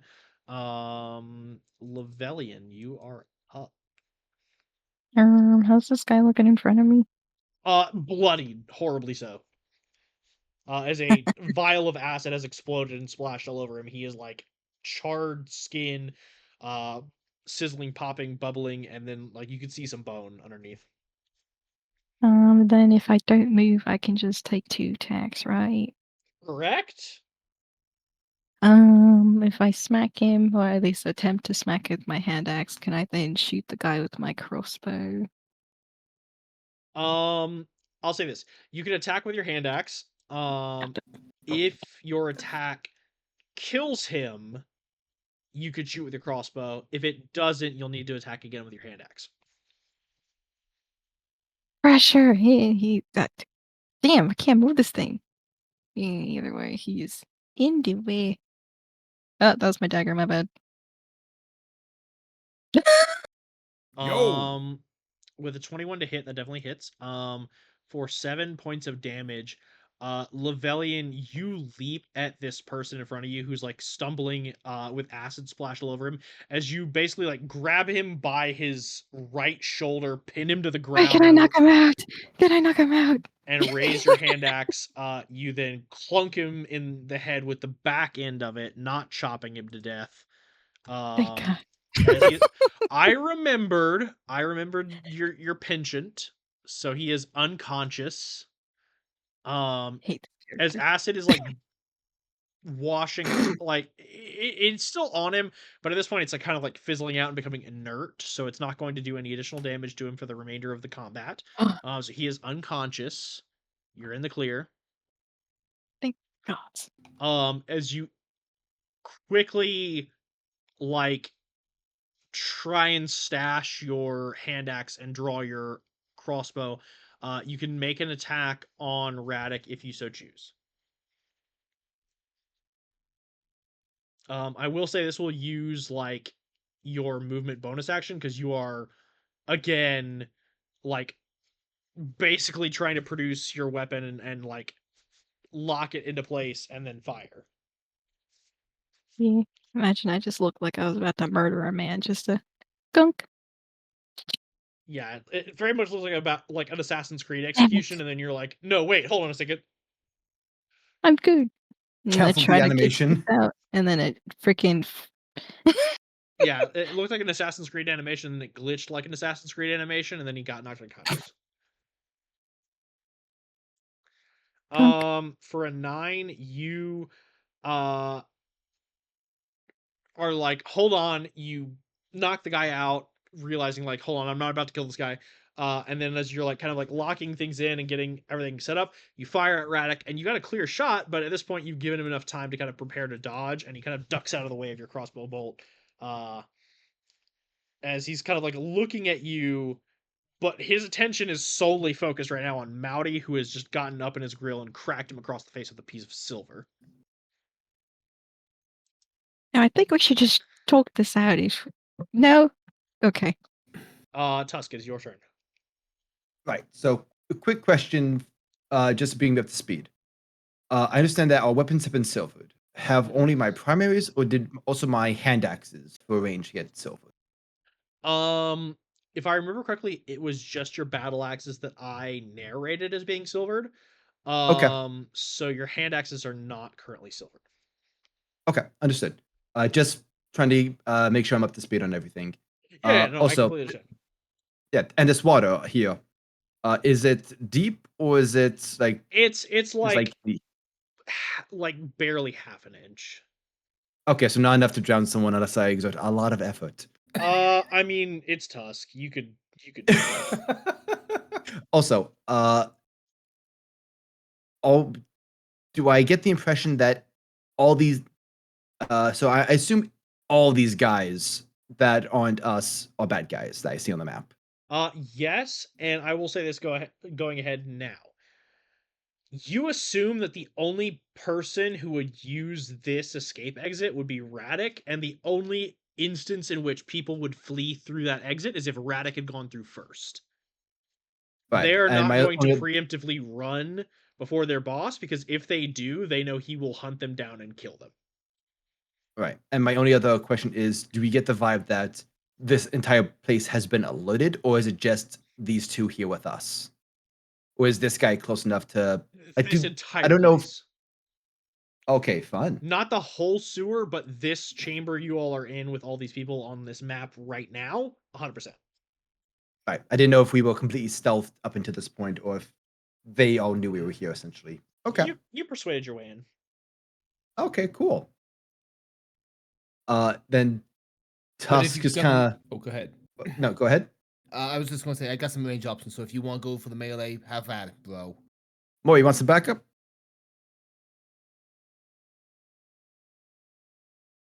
Sammy is dead. Riveting. You know what? Tusk is going to crack his neck. Look to the group. Are we insisting on non-lethal?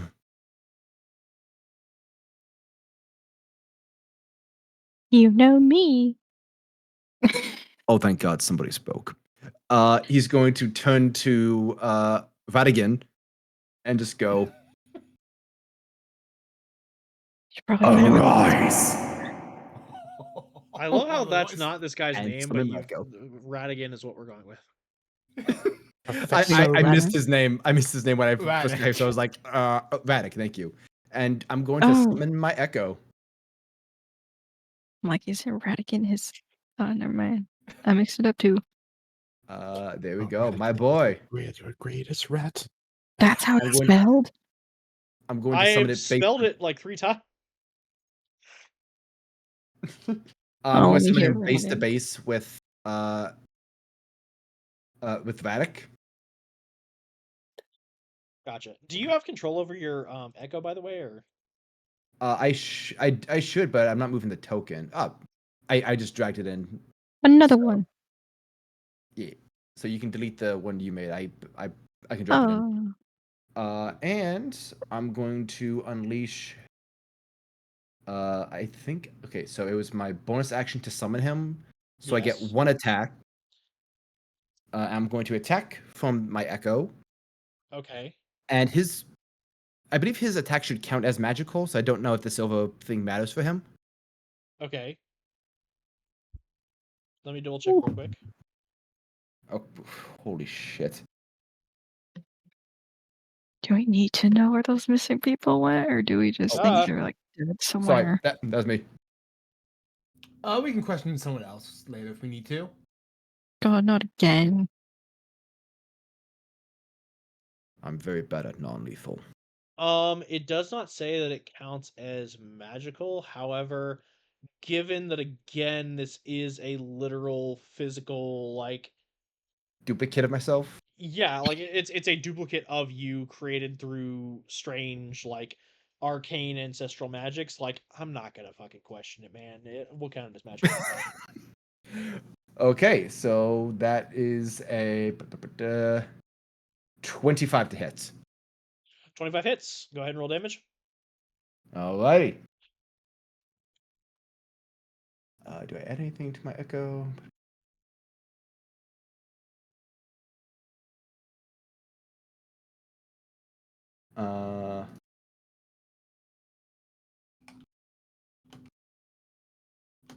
Okay, so that's 10 slashing damage. 10 slashing damage. Okay.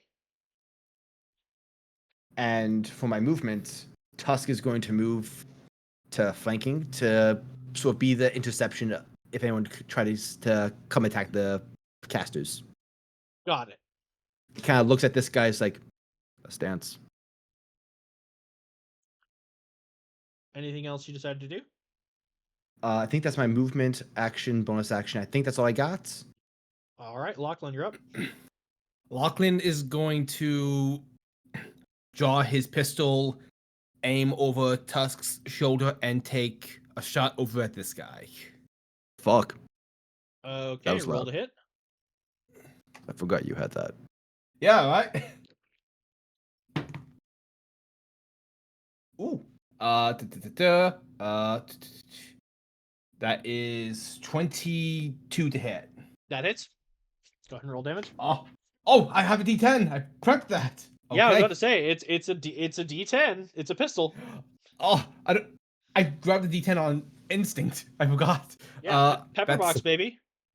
10 points of piercing damage. Okay. Okay, that is one bullet down. I have 3 more shots before I have to reload. Huh? I was just noting my inventory, and like I know the pepper box itself, this version only has can only hold 4 bullets at a time. You said. Yes, this specific one that you picked up only has 4 chambers, so 4 shots. So you have 3 left. Right. And for my movements, don't want to stay put. Gives you the chance to shoot again. All right, go. You know what? I never use the bonus action rule. Let's try that out. Fire again. Oh, thank God! It was so quiet. Now my ears can stop thinking. Fuck! That Why is- on the other side?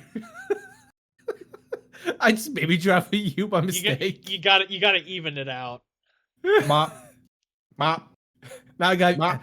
my gift to you, brother. Tinnitus. That is a 21 to hit. Gotcha. Go ahead and roll damage.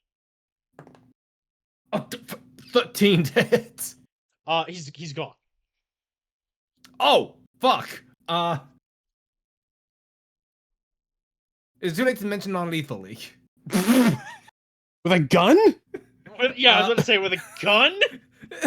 Just simply Lachlan, aiming at like- his knees. Lachlan I shoots. non-lethally shoot him. Lachlan shoots him, not realizing he hit him in the ephemeral artery. Like, don't worry, guys. I mean, here's the thing: is that like with a modern Flintlock. firearm, Very- one bullet may be non-lethally, but with an old school pepper box with a fucking bullet the size of like half a golf ball, you are not. There's a There's a I'm missing hit the reason- dot. I'm there's a- missing it's fucking smooth ball. look. There's a reason back in like the Revolutionary War they had to stand out in lines to each other at like 20 feet because those things are inaccurate at certain I remember ranges. those. I remember those Civil War non-lethal wounds. Inaccurate but highly lethal. The first time I ever used a gun in D&D, I was like, I'm firing non-lethal. Mega crit, and just blew a fucking guy's head off. So I was like, never mind. Is he okay? So yeah, Tux Lachlan's like, looks back at Lachlan. No. he's sleeping. And I'm going to have No. Fengear just move over here. Okay. Yeah, I just want Fengear on defense. Is there anything else you are going to do on your turn? That's my bonus action to command Fengir and my action and movement. So no, that's it. Okay. It is Radek's turn. He is going to go ahead and produce his crossbow, aiming quickly at Lachlan, who has gone ahead and popped off with 2 shots. He's going to go ahead and make a shot of his own. Why me? I'm fine. Ignore me.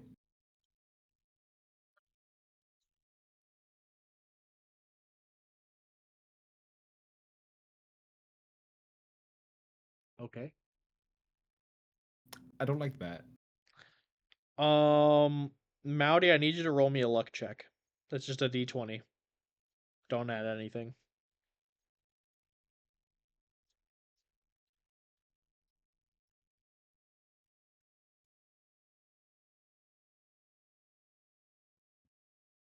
Wow. Fucking Christ. Okay. What did you do? It's not what I did, it's what Radek did. So as Radek loads a bolt into his crossbow, which Mowdy, as the front row contender to this, you can see clear as day, is some kind of arcane implement. You can see some kind of like swirling purple and red and blue kind of like contained fiery effect. And knowing that this is going to go after Lachlan, you are relieved for a moment before you see Radek kind of like drawing this back with the tension, and you see his little rat nail clip his own crossbow wire. As you immediately, like, I'm gonna go ahead and move you about 10 feet as you duck and cover. And Tusk's echo will be affected, but is not going to be dispersed. I'll go ahead and let you know that now, because I'm not gonna fault you for something else that happened, Red. No worries. As he pulls the trigger, it snaps as this arcane bolt slams into the ring of the crossbow and explodes immediately. He rolled a natural 1. As he takes, let me go ahead and roll this now. Was that a wild surge bolt? No, it was something that was gonna really do some damage to I was going y'all to if say it magic hit. surge. It was something that was gonna be Oh. great if it actually hit y'all, but it didn't. So we're gonna. I thought it was like a wild magic bolt, like a wild magic. It's not a bolt wild of- magic bolt. It's basically like do y'all familiar with Harry Potter with the fiend fire? Yeah. Oh, no! yeah. Yeah. So give me a second. Oh, that's way worse than I thought. I Whole like how quick the delayed reaction, like, yeah. Oh. Cool. Oh, so I went, okay. Oh. I think I might get something like this. That's save yourself. So this is not how I was intending this boss fight to go, but this is where we're at right now. As the crossbow launches the bolt forward, it hits the like wrought iron ring of the crossbow, shatters the vial, and you watch Radek's eyes go from "time to die, fucker" to "well, okay then." Everyone in here with dark vision basically watches the life leave this man's eyes as he fucks no. up so severely. And then immediately is consumed in a swirling vortex of purple, pink, blue, red, and green flames. He is fucking dead. As he took 42 points of fire damage. Damn. That would have instantly killed me. That would have knocked me the fuck out. And I'll is be okay. fucking gone. That sounds like a lot. Yeah, no shit. No, like if that hit me, that God would have instantly damn killed it. me. I mean, Walker, I don't want like you to like lose out on the fun of your boss fight. If you want mulligan again, by all means. No, absolutely not. I live by the dice that I roll. Works in my favor. I can Don't leave. worry, we still have more people to kill. Shit. I mean, Oh, Which one? I will say this: there are only 4 things that are left behind in the wake of his absolutely catastrophic eruption of flame. A satchel bag that seems surprisingly untouched by this hellish rebukement of fire. A set of pan pipes, which clatters to the ground effortlessly. A small metal tin that seems to be like a cigarette case or like a cigar tin, and a necklace as they clatter to the ground effortlessly, a little scorched but otherwise fine, as Radek fucking vanishes into the ether. Tusk's Echo kind of pokes at all that stuff with his axes and just goes, "Huh." Wait, did your echo not get like blown it up by should've. that? I was Maybe. not going to fault him for that because of, again, this is a natural one. I wanted Okay. the effect of this catastrophic fuck up to solely land on the person who enacted his fuckery.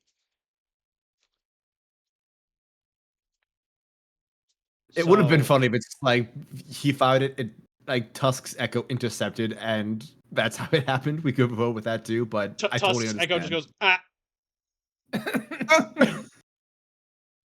Tusk Echo dies, Radek survives.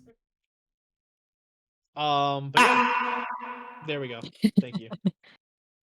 You're welcome. Yeah, Seraphina, it is your turn. You have been hit with a large vial of acid, and we're preparing to ward your friends against this evil before it fucking self-combusted.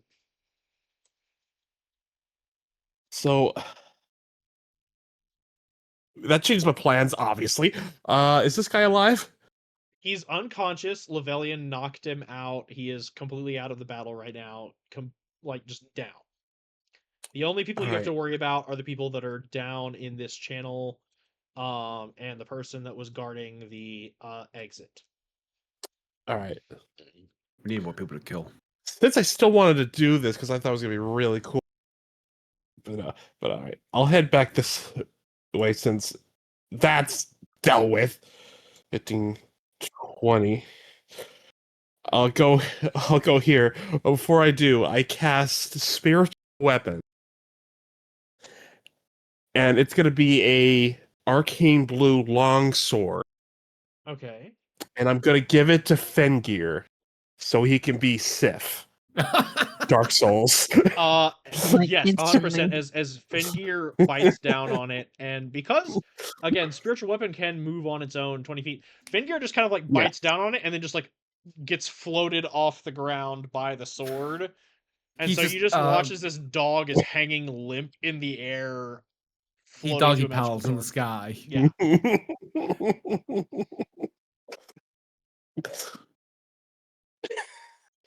And that's my turn because I'm. Cool. It is the rat folks' turn. They have no idea what's going on. So this guy is going to go ahead and begin to move to intercept. Let me go ahead and measure out some distances.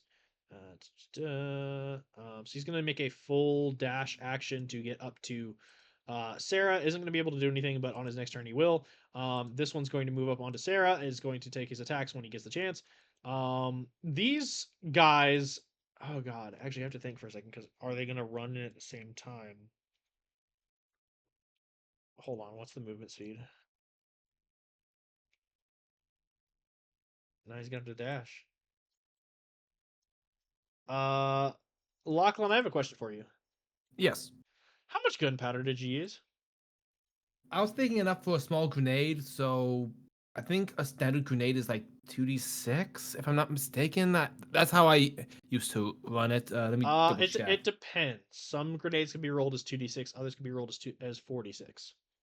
Oh, the standard grenade that I normally use was dex save of 15. That can't be right. That's 5d6. I was about to say this is not going to be a deck save. Yeah. We can go on the lower end because Lachlan was not working with precise measurements. So here He we'll, would we'll have been cut conservative. we'll cut the difference. We'll go median 3d6. 3d6, okay. That is 12 points of say fire damage. Yeah. Okay. So as how much did you say it was again? 12. As this rat takes 12 points of fire damage, there is one other intended side effect of this grenade, which is the fact that it is, again, a road flare and gunpowder attached to tripwire.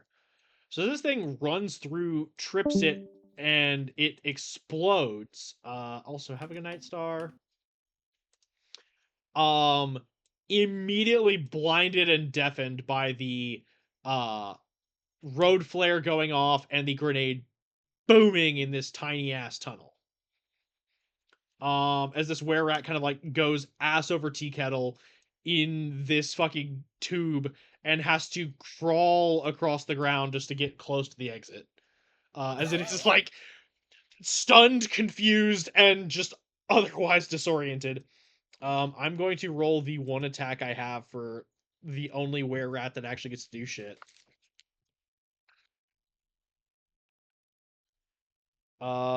Okay, let's see here. Lachlan hears the explosion in the distance and thinks to himself, finally, something that he meant to blow up does. Sarah, does a 14 hit? No. So as the rat lunges at you with its teeth, you pull up your silvered shield, push against it, and as you can hear like the sizzling of its skin, it's not like enough to like actually do damage to it, but it is like discomfort. As you are pushing it back, it's going to launch its second attack with its claw. Yeah, that is a natural one as you shove it back as it returns to the space it was previously occupying, unable to really do anything to you. That is going to be my little guy's turns, as this guy is going to, again, full sprint to try and get up to where everyone is, get into the action, because he doesn't, like, again, no one knows that their boss is fucking dead. Yes. As they're all just kind of like sprinting to get into places. Like locking people down is really all they can do right now. They have nothing else that is going to be effective in terms of uh actual attacks. Uh yeah, that's everyone's turn. Oh wait, hold on. I have to make a death saving throw for the one guy that Star knocked unconscious. Okay, cool.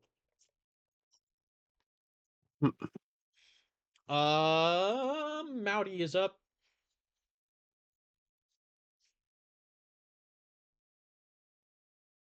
I guy in front of Lillian is the one unconscious, right? I'm not saying it wrong. Yeah, this is This guy's the this guy's unconscious unconscious. I will mark him as he's snoozing. Honk shoe, honk shoe. Sorry. No, you're all good. I Let's- marked him. And this rat? Uh, Damn. What fully. is happening down here? What's Sorry. happening is Sarah's getting boxed in, but no one's been able to do any damage. That's so. That's mean. Whip has a range of 10 feet, right? Yeah, so you could stand next to Tusk and still be able to hit a majority of the enemies in the area. Yeah, I'm just You could saying. stand here and like hit them. You couldn't hit them. You couldn't hit them. But if you got from here to here, like right behind the rat, you could hit like these two people. But if you want to keep some distance, you can do that too. Just don't have like the extra 5 feet Mm-hmm. on me. I'll smack these people then.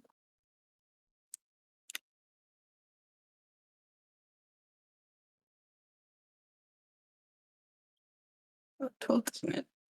21. A 12 just barely hits. Oh, just kidding. So that is 13 points of slashing damage, and don't forget you can roll your sneak attack. Yep. And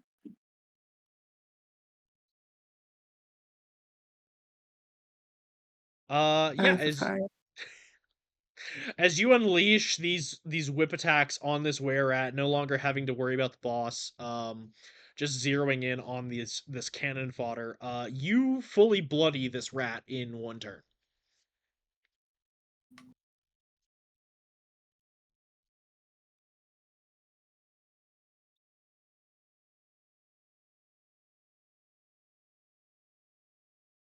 That's my turn.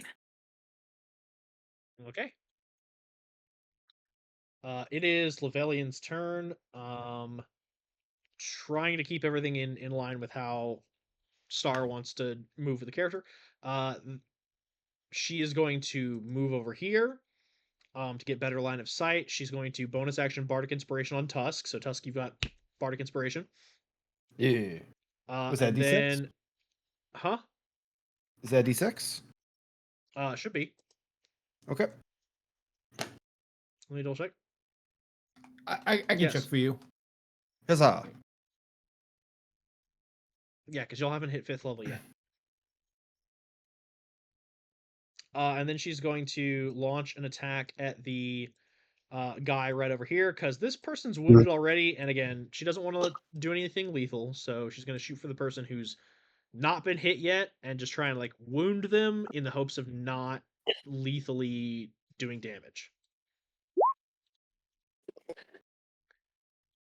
18 to hit for 11 points of piercing damage. 18 100% hits for 11 points of piercing damage, as they are horribly bloodied as the bolt literally strikes them in the side just below, like in their torso, just like in the middle of their abdomen, as they're like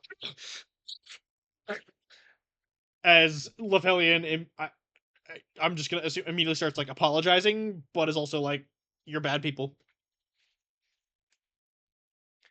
Again, I don't want to like roleplay people when they're not here. Of course. Totally fail.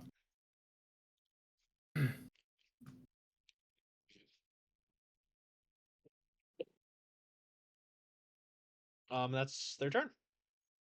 Okay.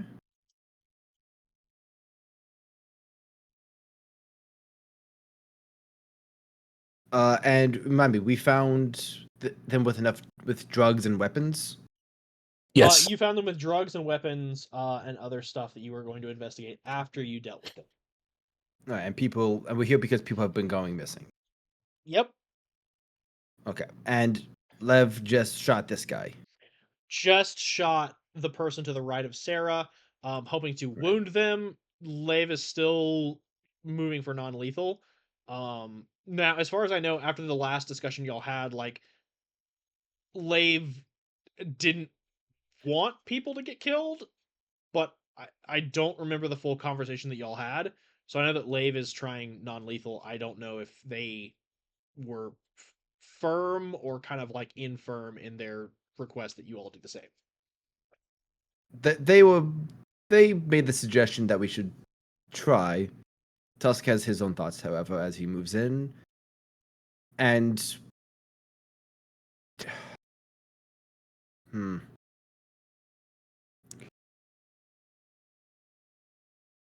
if I attempt to grapple, will that be my entire action or just one of my attacks?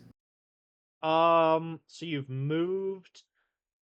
This would be your action. You would still have a bonus action. Okay. I will attempt to grapple, and I'd like to do so by placing my forearm against his throat, and I would like to, with my other hand, grab the bolt that is in his stomach or like his gut, and just kind of press it in slightly, and just go yield. Okay, go ahead and roll me an athletics first, and then from there I'll ask you for the second roll. Yield before I give you a second belly button. Ooh. Athletics 21.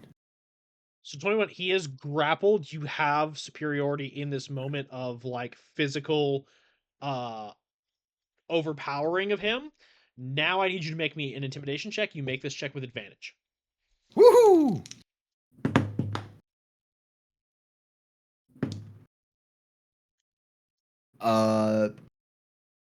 For the hell of it, I'm gonna burn the inspiration.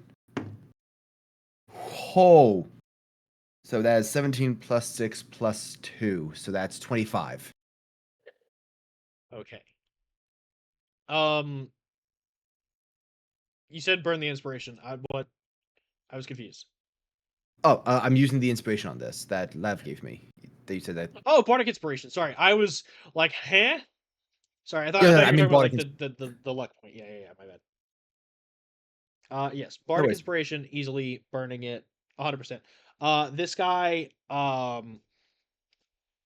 does like again. I hate that this is the way I'm describing this. But this is my context of what I know.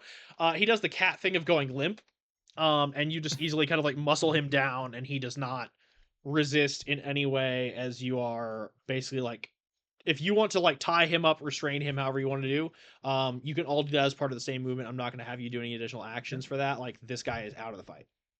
I will say for the sake of it, the moment I feel him go limp, my head is off the bolt so I don't provide unnecessary pain. Yeah, 100%. Tusk not about torture.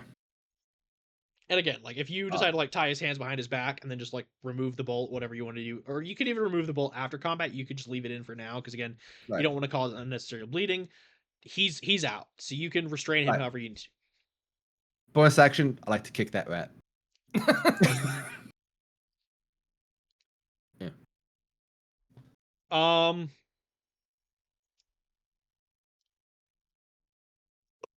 If that's too far out of the way for a bonus action, I totally get it. Given how you've handled things this turn, here's what I'll say. Okay. I'm going to take your bonus action. I'm going to take it away from you. Okay. And if Sarah or Lachlan does anything to intercede on this rat, I will incorporate you doing basically like a sweep the leg to throw them off their balance. Fine by me. And that will give your partner advantage in whatever they need to do. Sounds like a plan. Okay. Lachlan, you're up. Lachlan, seeing Tusk cock back his leg, ready to kick, calls out to Fengir, "Shoot him!" As Fengir, wielding the blade of God, smacks it against the rat.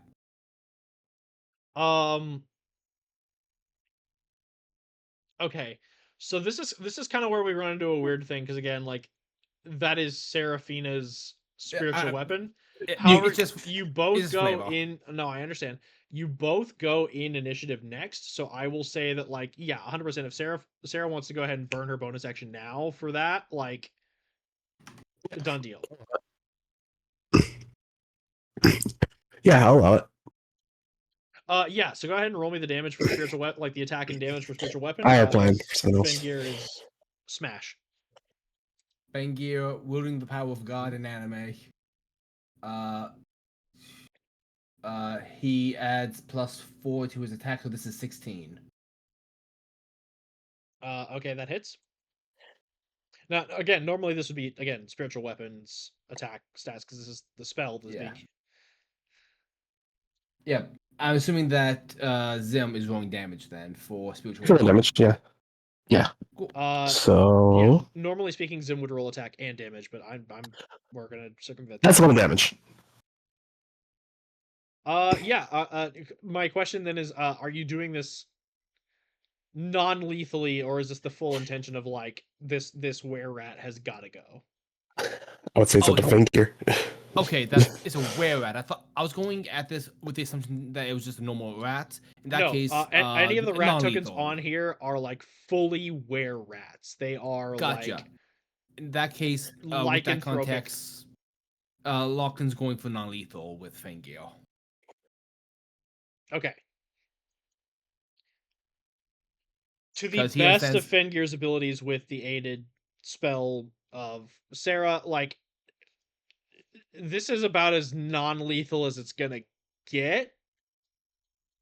It does strike the opponent. They are down. Whether or not they are living or dead is something you will have to investigate at the end of this. Understood. And for Lachlan's action, he feels really bad about mucking a guy like that.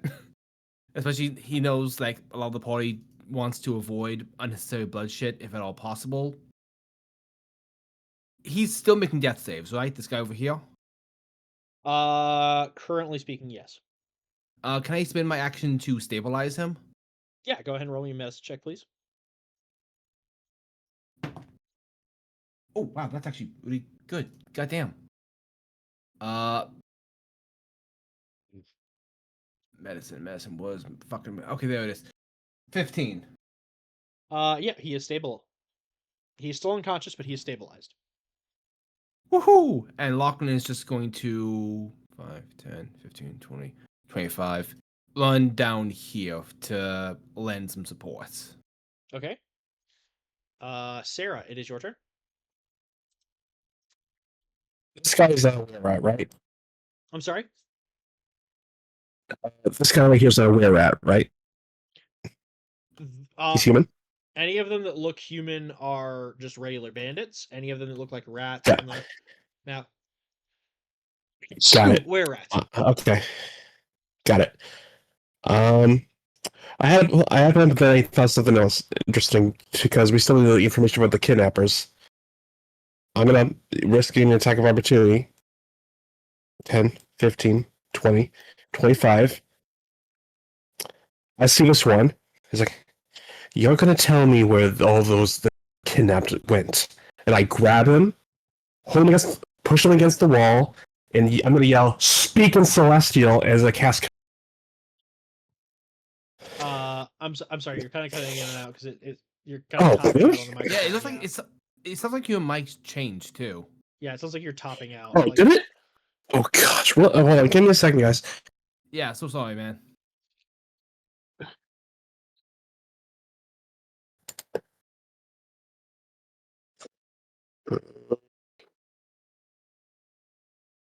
Where's my mic?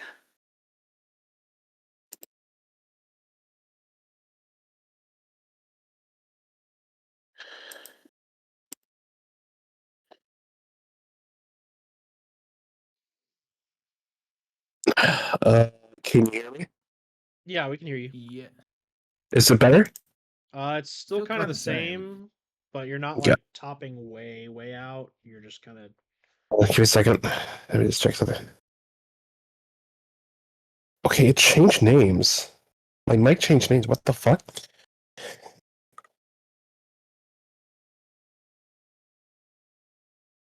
All right. I'm gonna try to speak as best as I can with what I have. All good. All right.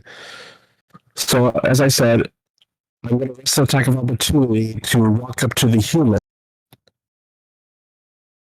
and I'm going to say, "You're going to tell me where all those that you kidnapped went," and I'm going to grab him and push him against the wall and yell in Celestial, "Speak!" And I cast command. Okay. Real quick. With command, what is the saving throw? The saving throw is shoot. Give me a second. I think it's charisma. I could be. Let me look up my spell list.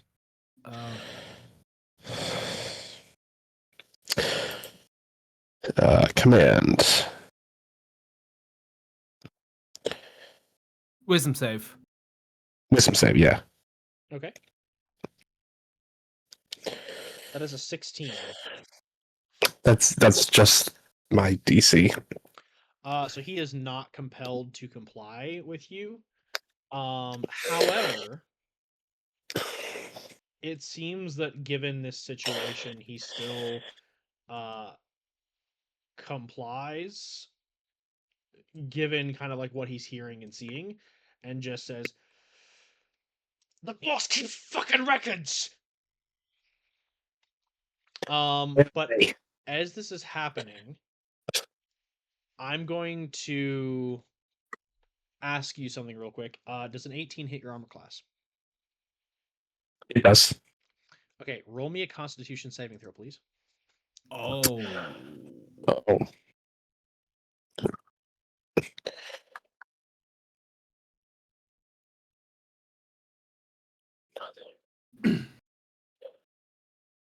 Concept? Okay. 17 plus 1, 18. So luckily Sarah is able to stave off what happens. But she does not notice as the were rat she moves away from sinks its teeth into the back of her shoulder for 5 points of damage. As her body staves off the lycanthropy, but does suffer the effects of the piercing. Ooh, As the okay. adrenaline This runs guy? high. It's this guy right here. Yeah. Understood. As yeah, the boss, this guy right here in your grasp tells you that the boss keeps ledgers and notes. Ume.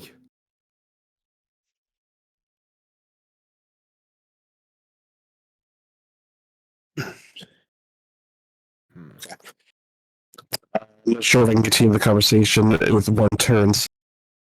Continue later, if it has to be. Yep, it would have to be. It is now the were rat's turn. As this guy, with his target out of reach, is going to wheel on Lachlan. As this one's going to proceed up to Sarah, crawling his ass out of the cave. Oh, shoot. We're gonna go ahead and launch some attacks. Okay. Sarah does a 12 hit. Nope. Lachlan does an 8 hit. No. Okay. Ooh. Sarah does an 11 hit. Nope. Lachlan, how's a 24 treat you? Oh, even if I use shield, I'm not making that. Okay. You take 3 points of slashing damage as you as these rats rush you, lunging with teeth and claw. Sarah, you are prepared, you are well aware. You block with your shield and then shove backwards using your weight, pushing it off of you. There is no chance that this thing is going to be launching any attack on you. Lachlan, as it lunges at you with its teeth, you duck under it, having kind of like gotten through this narrow and tight hallway, stumbling a little bit, but otherwise like sure of footing. But as it launches at you with its claws, you've just dodged out of the way and have trouble dodging a second time as it rakes across your chest for 3 points of slashing damage. How? And that is their turn. It is the bandit's turn. There is only one really left on the battlefield that is active. I am going to make a roll to see if he continues this fight or if he decides to cave now that Sarah has him cornered.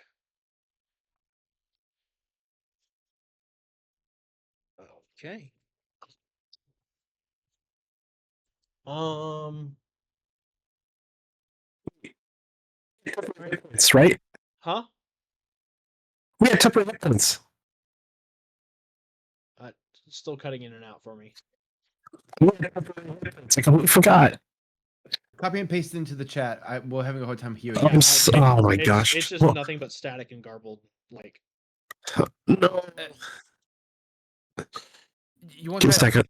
Yeah, try this. yeah, Removing your mic disconnecting and and re-adding reconnecting. it. Or...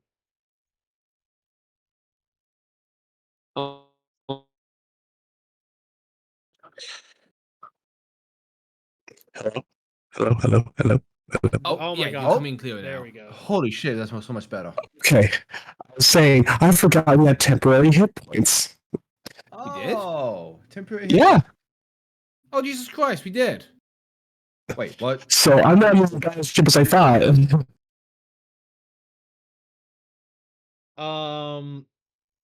So yes, y'all aren't as bad off as you thought. I forgot because y'all have Oh, how many temporary hit points? Like what? 6? 11. 11. 11? Go ahead and add 11 to your subtract your 10 HP and then add 11 to your Yeah. current hit point totals.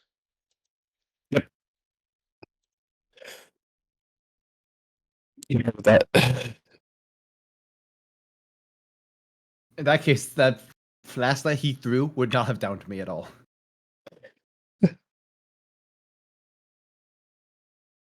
I'm so glad I looked at my sheet. So yeah, this Lachlan guy. forgot we have temporary hit points. It's all good. I did too. This guy is going to launch an attack at Sarah. Does a 17 hit? That's it. You take 4 points of slashing damage. As he continues to attack, despite being cornered, he is not going down without a fight. He knows that with this ally in close proximity, if he does not put up a fight, he is going to be killed or worse. Mowdy, you're up. There are only 2 were-rats left on the scene and 1 bandit that Sarah has boxed in.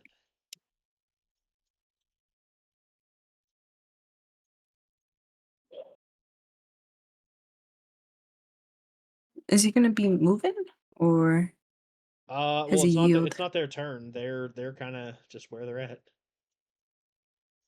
Okay.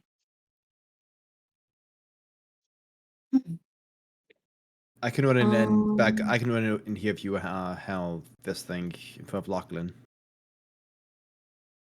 Let me see. I'm trying to see if I could grapple them with rope.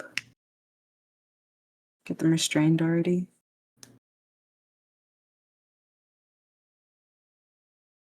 You could take the if you need to, you could dash as bonus action, but you should be able to get there with just your 30. Give me blood. I'm ready to axe and surge on these fuckers. I think you got the rat. Yeah, I'll bonus action dash. So I can get here. Can I squeeze in this little corner? Like right there. Yeah. All right. I'm just gonna tie him up. Okay. Roll Attempt me to. an athletics check, please. Athletics. Oh no. All is well. Do you think I have advantage? I'll say since you're flanking, I'll give it to you. Okay.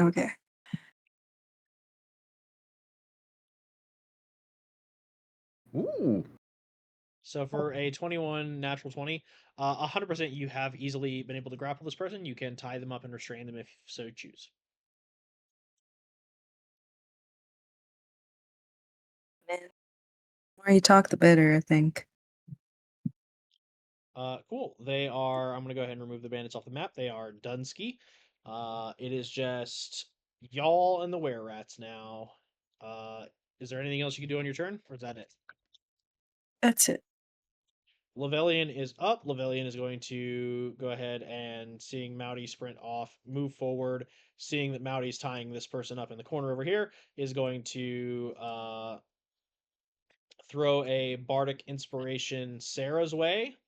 And then again, take a shot at the rat that's kind of standing there with Lachlan.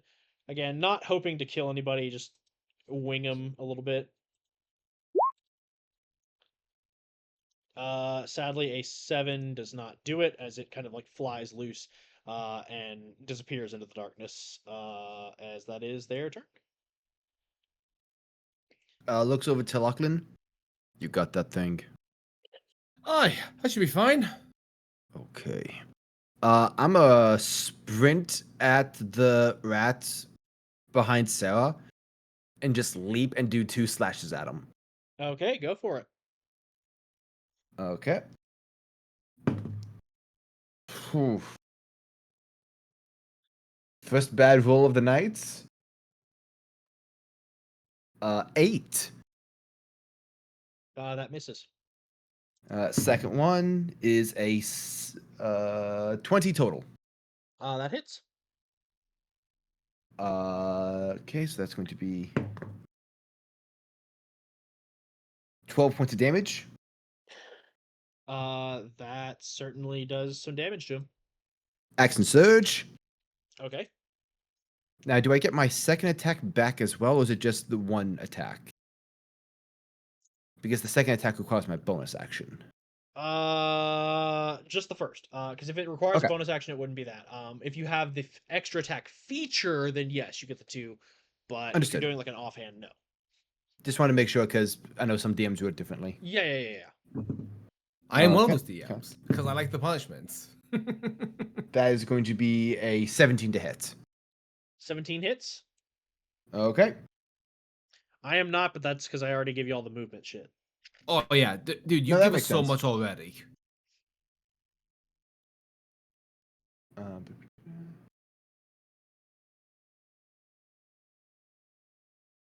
I'm going to use Orcus Fury to roll the damage dice an additional time.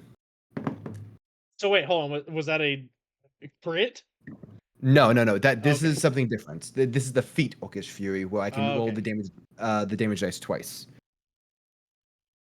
How many times can you do that? I think it's just once. Yeah, I can only use it once per short or long Hey. rest. Oh, your mic sounds a lot better. Yeah. Okay, so that is now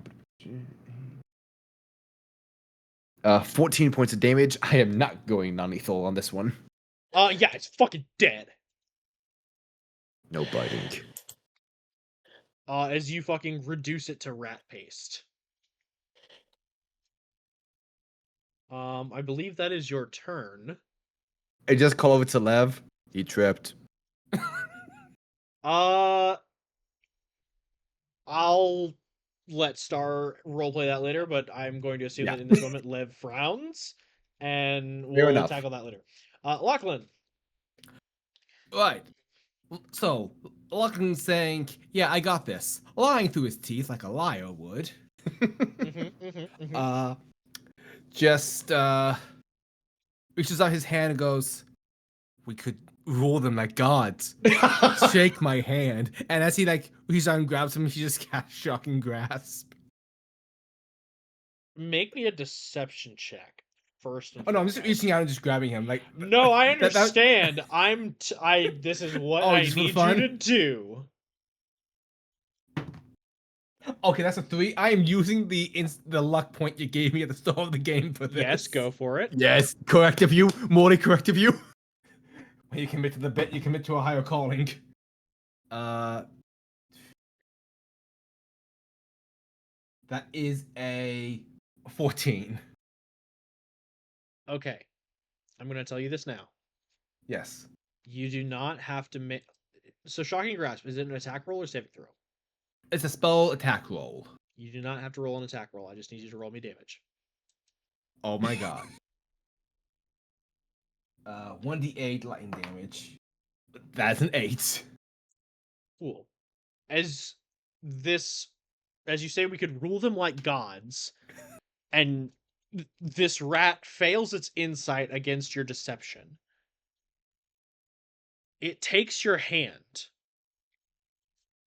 and on a thematic natural 20, takes 16 points of lightning damage as it is electrocuted by your hand. It is bloodied. And because he can't take reactions, I'm going to run this way.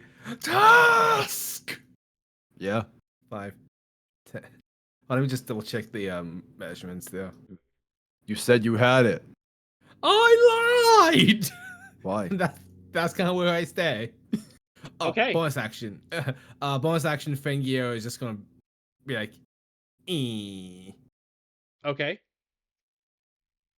and that's my turn. It is Sarah's turn.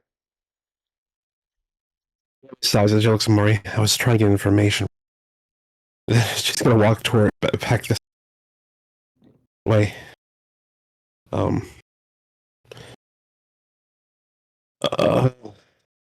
Is there anything left? There's just the just where this rat. rat.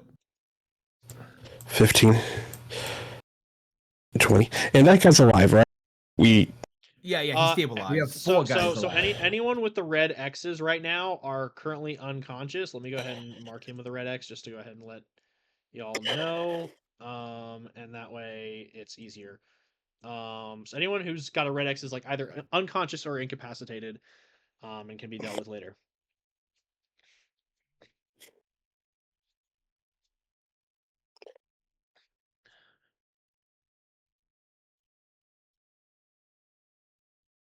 Say my spells for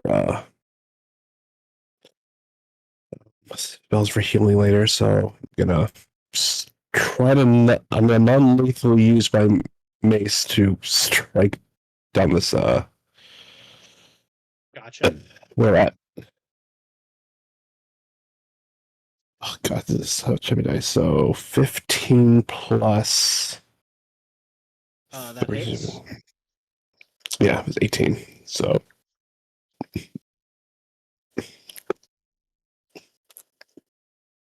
6 plus 9.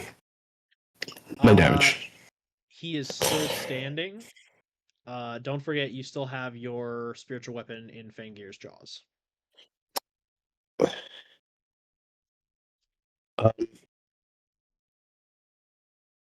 Sick 'em. Finger, let's go. I'll have my spiritual weapon come up to the way that. It's how much feet does that? How much feet does that spiritual weapon It's have? 20 Is feet it on a bonus 50? action, and it can attack in that. Okay, so I just have enough. So I've been there. All right, go ahead and roll the hit. Well, that's a crit. Woo! I will go ahead and tell you this now. There is no amount of like I want to non-lethal this that you could do that would stop this. It's fucking That's dead. why I was so disappointed. I was like, well, that was a crit. Nope. God wanted that thing dead. Fucking dead. I do apologize about that. I will say this. This is not Sarah's day. You all are out of combat. We have 4 captive. I consider that a win. Correction. So y'all hit this one, and I told y'all you would find it at the end of combat. As you all corral your captives and check on this were rat, he's fucking dead. Oh. We have 3 captives. That's a win. So anything that is not a lycanthrope, currently you have captive that can face justice and answer for their crimes. All of the lycanthropes are fucking gone. I'm gonna go Who's- check in on that. And who's hurt? I have a few spells left. Who's hurt? Thankfully, I don't think any of us. Like, Fengio was pretty haggard, but temp HP ate most of it. Okay. If everyone's okay, and this one's still alive, I'll use Cure Wounds on it to wake him up. So this one and this one over here, I'll go ahead and unmark this one real quick and just put a little like dot on him. So the 2 that have red X's are the only wounded bandits. One of them is unconscious but stable, and this one right here next to Fingir, and you are he's at like 4 HP. I'm going to pick this one because this is the one that witnessed his boss just explode, so he'll have a lot probably to say. And I'll cure this one, which Okay, go ahead and roll healing. say it's max because I am a great clerk. Yes. I just want to quickly say, while Sarah's doing this, Lachlan is going to be on his way to investigate the leisure that we found in the desk, but he's going to use. But we can touch on that afterwards. Well, first go ahead and roll me an investigation, and real quick, how much is your max? It's like I just want to make sure. Yes, so for cure wounds, it's D plus spell casting ability modifier, which is so it's 8 plus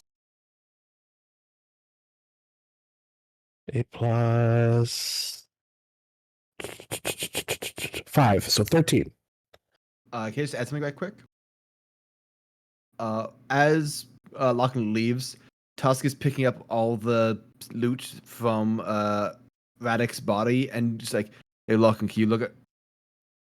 They Yeah, got so him. you pick up the pipes, the cigar case, the locket, and the satchel. Right, got it. Okay, so Sarah, you uh raise this person with your healing, restoring him from unconsciousness and stability to uh life renewed, as he is kind of like healed for the most part to more or less like as close to his maximum vitality as he can be. What's going on? Keep its ledger. In the desk. Where's his desk? He points to the exact same room that Lachlan just went to. Okay. All right. Did Lachlan hear that? We found a journal on the desk when we were over there. So he was just heading over there just because we all agreed to investigate that room to begin with. Right. Okay. I've got my answers. Anybody else have any questions?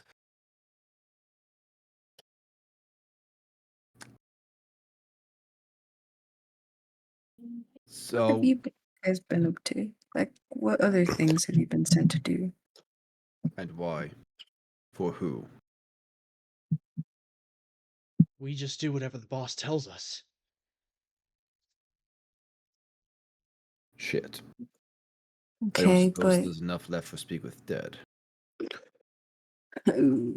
I don't have the spell, unfortunately. Curse my meta knowledge.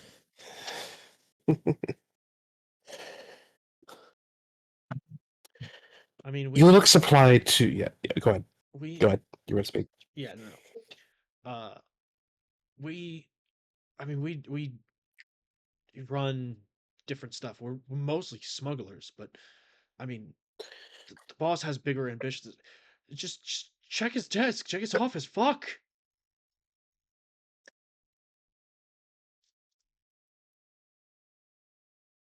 We're doing that. I just want to Are know there more things? what you heard. Some of you saw what happened to your compatriots. This is your chance to tell us anything that you think we would find interesting in exchange for your lives. Okay, I can tell you about the items that the boss has that are magic. That would be interesting. Oh yeah. He Well, I can grab.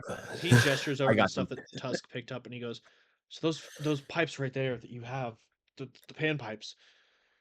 Whenever the boss plays those, it just fucking summons rats." Oh Lev, gosh, that would have been bad. Rat swarms. Fucking pipe. I hand it to Lev. Lav just takes it and stows it in her sachet of stuff.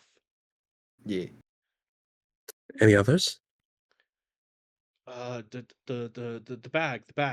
It stores a lot stuff, like a lot of stuff. It's bag folding. Ah, yes. He doesn't keep anything important in there. Just like whatever he feels like he needs on hand, like for jobs or whatever. Like he really tries to keep it minimal, but it holds a Okay. lot of stuff more than any other bag. We'll invert this later. I'll get Uh, this to Lachlan. I mean, the locket isn't anything special. It's just something of his. It's fancy and shiny. Can I open it? Yeah. No, I'm gonna wait till Lachlan to investigate it before I open it. Okay. And then he gestures to the like little fancy case that you've got there. He goes, and that's his personal stash. Of the drugs. I mean, yeah. Well, it's evidence at least. Is it different than the stuff that we found Well, yeah, in no, the he's storage not room? stupid enough to do fucking rat race. Uh-huh. Okay. Thus May I see begins it? my drug arc. Yeah. I Hold on. really hope it's like. As a yeah. Go ahead. All right. May I take a look at it? I'm gonna ask to take it because I have some skills in like herbs and stuff like that, not medicinal, like drugs and stuff like that. See if Oh, I yeah, can yeah. recognize the plant. I hope it's sugar cane. He just has a sweet tooth. You crack it open and you recognize something in here. It is a medicine, for sure. Like this can be used properly as a painkiller.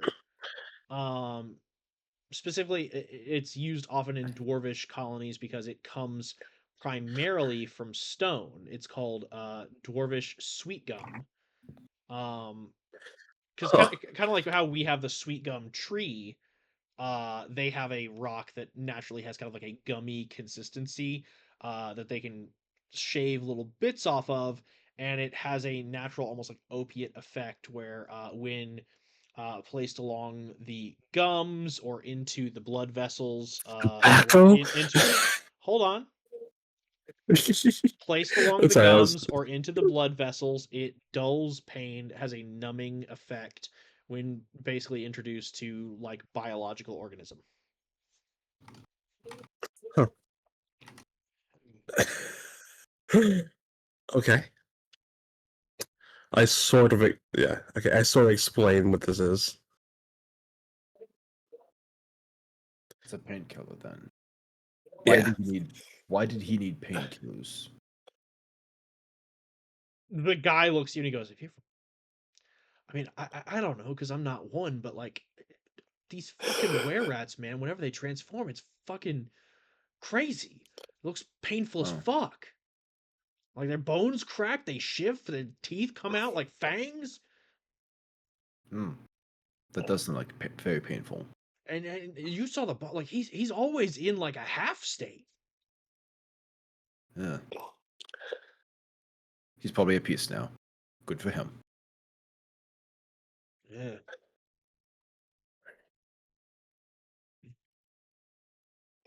Anybody else have any questions?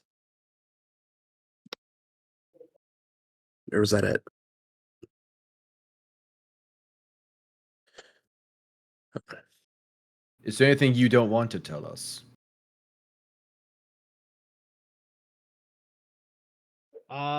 Give me a second, 'cause I have to think. I have to think about that.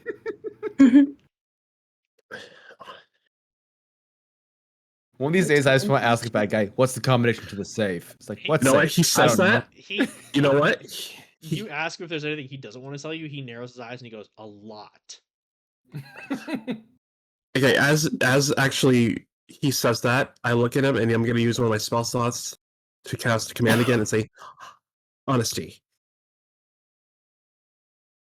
He goes, okay, you specifically say honesty. He goes, there is so much I don't want to tell you. I have a lot of personal information that you are not going to find out about me, because if you find out where I live and what I do, you're going to come for me and fucking kill me or have my family endangered or arrested. Fuck you, man. Fair enough. Lachlan, if he was there, just calls out, "We're not the cops. We're cool, man." But he's not. I don't When give you a said shit. honesty, I was like, I have to think about how this is going to work. Taz just kind of shrugs. Like, If, I don't give a if we fuck. were those type of people, I wouldn't have healed you. He doesn't acknowledge beyond that now at this point because he's done. Fair enough. I'm going back up Lachlan. I also want him to take a look at this bag. All right. All right. So Lachlan, Yes. we're gonna move to you real quick. Heck yeah. With a On my review. 17 investigation, you find a couple of things. So first, you find a ledger at the top of the desk, easy to find. You could have gotten it with a 5. Like it was Oh, fucking wow. there, like right out in the open. Like it wasn't hidden. The ledger has a majority of his dealings. You see payments, movements, number of units moved, people reallocated, prices paid. You have so much fucking information of basically like these are people that we have taken from the streets. We have moved them to these locations. This is how much we paid. These are the number of people that I have personally moved from my own staff to this area in order to like back up for security or defense or whatever. Um, like you are basically watching, you are reading through a full ledger detailing the entirety of his activities in terms of human trafficking, drug running, as well as smuggling and weapons stealing. Fucking got his ass. There is so much evidence in this book that if this guy were alive, he would not see the light of day for like 3 lifetimes. Hell yeah. Good news. He doesn't last past the first one. Yes. On that 17 investigation, though, you crack open those drawers in that desk, and you find a number of different things. Specifically, and let me pull these up because these are going to be really fun for me. You find a you find a written evaluation, like a mission statement from a recent expedition. You find a series of letters that are addressed to foreign dignitaries, and you find a missive from Kesrin addressed to Radek. Oh, Lachlan is all over that. He're from Catherine. Okay, so first and foremost, since you said that the letter from Kesrin is what you are first interested in, let me go ahead and upload that. Ooh. Yeah, no, like I said, I worked on these earlier today. You have handouts. It reads as follows. Radek, I don't need to remind you that your side projects are not my goddamn priority. Stick to your fucking place and do what I ask. The rat race is not here for you to turn income and grow your horrific family. It is for me to acquire subjects. Use it, get them hooked, and then bring them in. Additionally, while I appreciate your initiative in exploring the wildlands to test the latest tech, it would not do to bring more heat on us from those fucking barbarians. We just need to cut our losses there and move to more profitable ventures here in the Empire. As our benefactor has seen fit to ensure that we can fund our expansion so long as we don't step out of line. If you need to test tech, do it in the Shadowlands. God knows those thankless Imperials would love to see more blood-drinking savages cut down to ease their burdens. We will talk more upon my next arrival. Kesrin.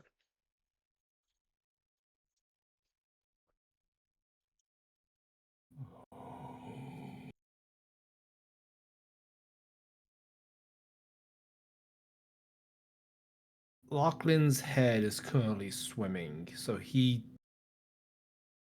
I don't think he understands everything in this note yet, but he's going to definitely pocket it and mull it over for later. Gotcha. What do And you of move? course, next item on, he's going to be walking out with everything and try to regroup with everyone as he begins work on the foreign dignitary letter next. Okay. I will go ahead and post that again in the chat, so everyone will have access to it. But I will go ahead and read it aloud for Lachlan. And here's the thing: this is not a single foreign dignitary letter. You are looking at multiple letters. Oh, I fun. will send you the one. But here's the thing that is fun about these, because you said fun. These are basically the equivalent of copy pasted letters. Uh-huh. The God, one he that just you managed to type have right. that's at the top reads, Dearest Queen Gamilla, warrior of the Dune Sea, mother of lions, lady of blood, queen of the mightiest magics, I humbly entreat you to partake of these offerings we bring to Sekmata City in hopes of aiding you in your victory against the other kings and queens who hoard the sun's light and endanger the realm with their decadence. Take of these weapons, medicines, food, water, and gunpowder as a token of our undying faith to your righteous cause. We hope a partnership can be made between us and continue to be beneficial for us both in the years to come. Sincerely, Radek, the Merchant Prince of Rivertack. Every other letter reads the exact same, with exception of the starting bit with whoever it's addressing and the accolades. You see other letters to Dearest King Ramses, hero of the light, king of kings, greatest warrior of the oasis, master of the scrying eye. Dearest King Darius, warden of the fallen, master of the Hashashin, old king of the Dune Sea, blade of penance. Dearest Queen Nubia, queen of the night, lady of the cat's paw, the peerless stone, mother of shadow and song. And dearest King Naram, father of tides, master of crocodiles, king of thieves, lord of acceptance. King of Thieves. God damn, that's a title. A lot of high.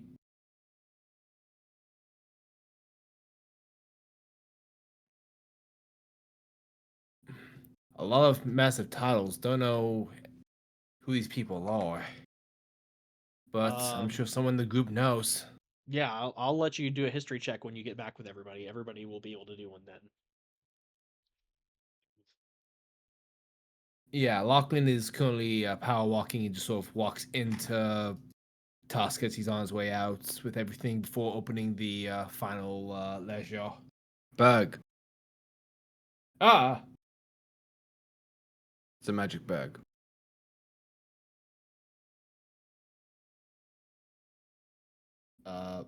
Cool. Oh, you want me to identify? Gotcha. Or just do whatever you need to do to examine the magic bag. I cast identify.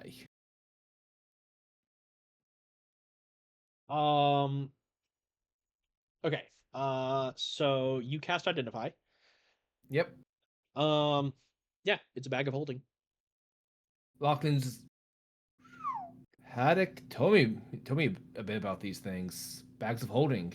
It can hold, well, not an infinite supply, but damn sure feels like it sometimes.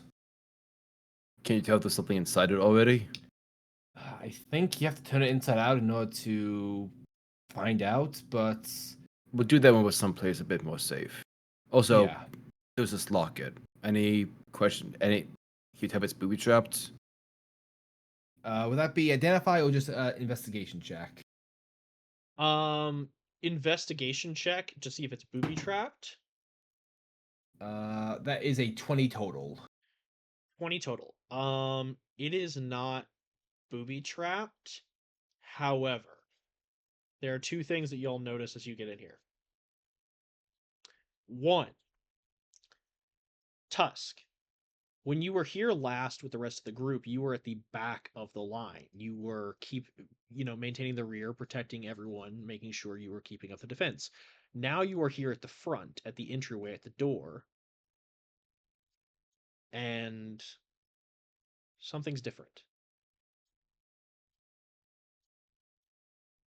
There's something different here. The hand that you had touched the sunstone with, the area where its mark still touches you, begins to grow warm. And you can almost see it faintly glow. And Lachlan, Eh? the locket doesn't have any booby traps, but it does look like a carving at the side of the desk that you saw in the wall. Can Lachlan try to use that as a key? You can certainly try. There's Lachlan, something in here. takes the locket and inserts it into that outcropping. You hear the sound of shifting stone as an opening falls away within the wall. And inside, you and Tusk are beholden to a shifting and scintillating ball of liquid that consistently is moving and shifting and changing, but it is constantly casting some form of like bright light across the entirety of the room. It is like watching a liquid surface that is moving in its own will or intention. The blazes is that? If I fall unconscious, call for Sarah. Lachlan is already heading out like, hey guys, come take a look at this. Tusk is going to hold his hand up to it to see if it reacts with the part of his hand that seems to be glowing.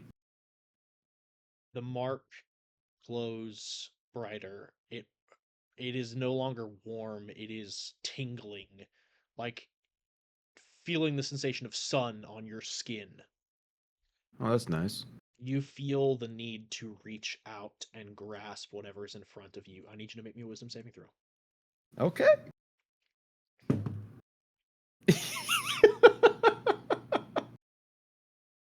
Nine.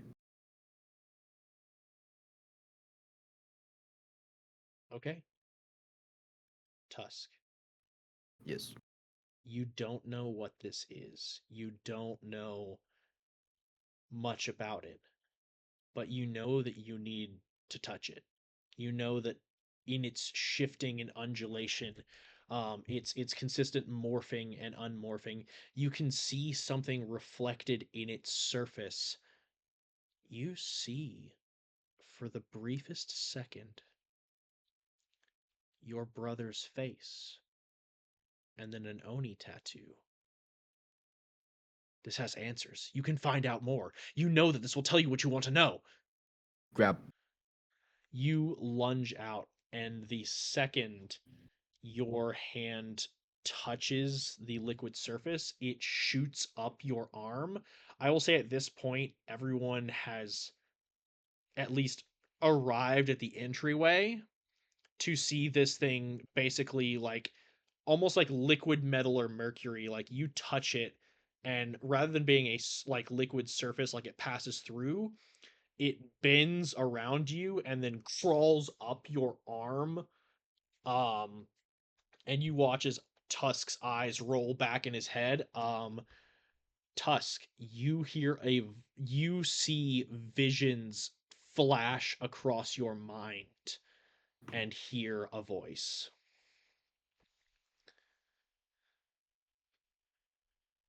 You see a far off land. You see tides crashing deep beneath the waves, coral twisting spires, a city vast, larger than you could ever imagine, deep, far beyond the ground. Underwater, under stone? What is it? I don't understand. Cataclysm, a large peak, towering and massive, fire raining. And then you hear the voice as it screams to you. Return, scared, mother, please, broken, help, alone, frightened, mother, mother, where am I? What am I? Whole, not yet, I don't understand. Mother, I feel afraid, pain, scared, broken, broken, broken, alone. Please.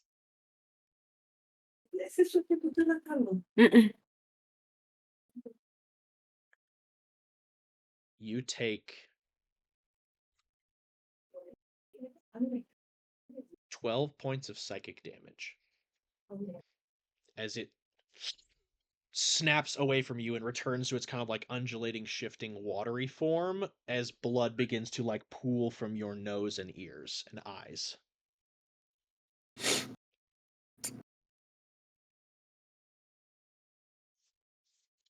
Okay, guys.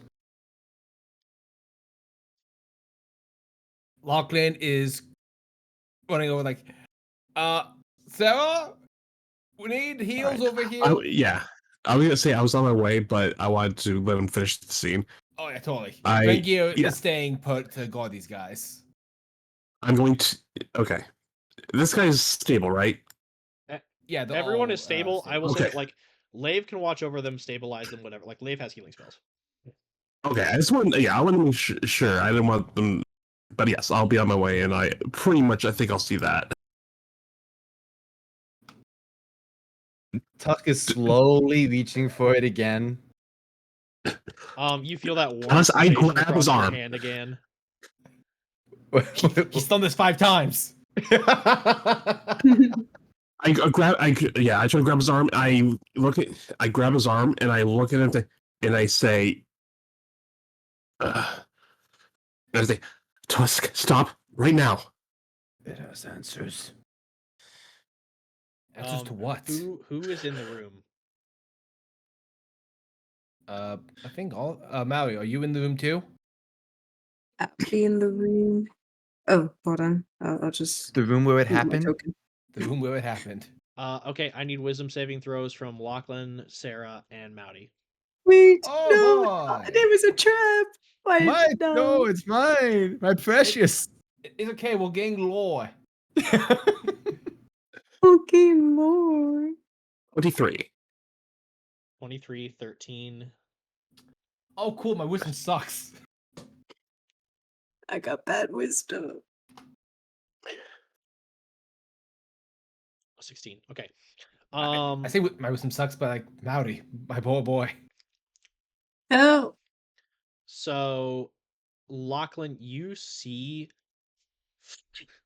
looking at the surface of it as like you and Sarah are pulling Tusk away, you look at the surface of it, you see Kesrin's face, you see fires, you see the creation you wrought. You know this has answers, but you know that you don't need it to find them. This is offering you a shortcut, and you know what Bowen told you about those.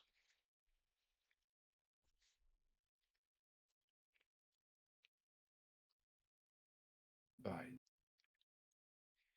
Sarah. Tusk. Oh, go ahead. Sorry, I'm No. Yeah, After you, please. After you. Sarah.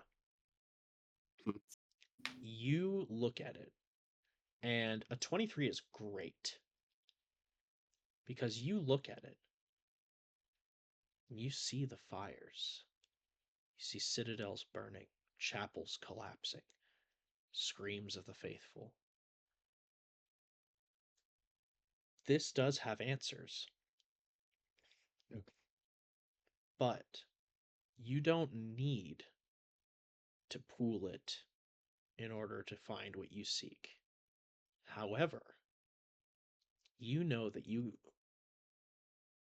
possibly you could come into contact with it and find out more about it safely.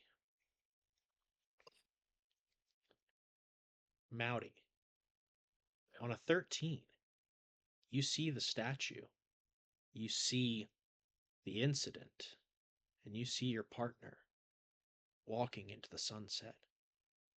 This stone is going to tell you everything. You'll know exactly why everything happened, why you ended up in jail, what's going on with your friends, what's going on with your partner. This can tell you exactly what you need to know. All you have to do is reach out.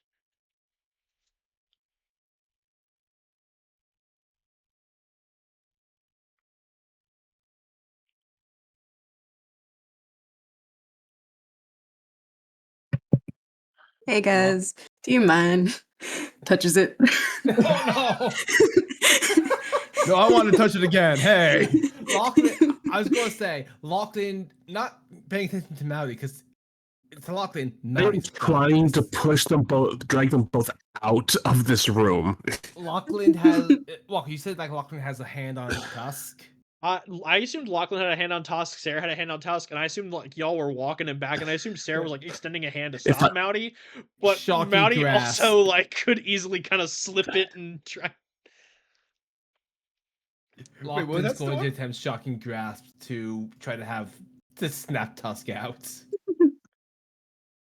Yeah, I see Maui trying to get past me, I immediately look at him and I'm gonna use my last level 1 spell and say out. That sign can't stop me. I can't read. Mowdy, I'm Red, I gonna hate need you for- another wisdom saving throw against the command spell. This is because I'm really bad at these. Gosh dang it. I love the idea that this is Wouldn't happening 20 because I matter. love the idea that whatever this is just like, hey man, you like fuck what they're saying. Get the fuck over here. You gotta know. And you're just like, yes. But wait, Sarah's having the worst time. Red, 20 to hit. Oh, that hits me. You take 6 points of lightning damage. Ooh. Tusk, as At the this point, yeah. electricity shocks over you, it's less that the electricity snaps you out of your fugue state. Like like it's less that like the electricity is like, oh man, wow, I'm alert, I'm awake, wow, that stone was trying to fuck with me, and more you turn to Lachlan and you're like, yeah. What the fuck? But I Okay, will say I just- now that your gaze is no longer on the stone, like the thought of it just kind of fades from your mind. Okay, there's I a wanna lot. touch it though. Yeah. There's a much better idea before I realized you were like 8 feet. What the fuck? Okay. But Like, that spell's not working, so I'm just trying to drag him out. Okay, Tuss, yeah, I'll let Lachlan do Tuss. I'm dealing with right now. Drag him out. So here's what I'll say. You'll certainly once Mowdy touches it and goes slack, 100% it's gonna be easy to get Mowdy out of there. And that is unfortunately what's gonna happen because of the order of operations we've had with wisdom saving throws. So Mowdy touches Understood. it, and exact same thing. Visions, coral, deep waters, city underneath. Is it under the water, under the sea, under stone? I can't tell. Cataclysm, fire raining down, mountain, tall, peaks, islands far away. What is happening? And then immediately hearing the voice, help, please return. I'm scared, mother. Please help me. I'm broken. Help, alone. I'm fracking. Mother, where are you? What am I? Please, what? Oh, yet I'm not. Scared, pain, broken, alone. And while all of that voice is ringing in Mowdy's head, you are able to kind of like drag them out. And Mowdy, you take 18 points of psychic damage. Ow. As blood again, nose, eyes, ears, like seeping. The moment Tuss sees Mori, he kind of immediately remembers what he just saw and immediately takes out his journal to start writing everything down. What the hell? Yeah. Tusk, go ahead and you'll be able to roll it fine. Just go ahead and roll me a history check because it is a lot of fragmented memories and images that you just saw, and it's very tough to piece it all together. Right. History is a +3. So I'll go ahead and safely say like y'all are all outside the room now. Like you are all clean and clear of whatever is in there. Damn. Um, I'm getting very lucky on these rolls tonight. That was a 15. The dice yeah, missed Tusk, you. you are able to draw pictures of what you saw. You don't know the meaning of them or the purpose of them, but you at least have visual representations of what flashed in your mind.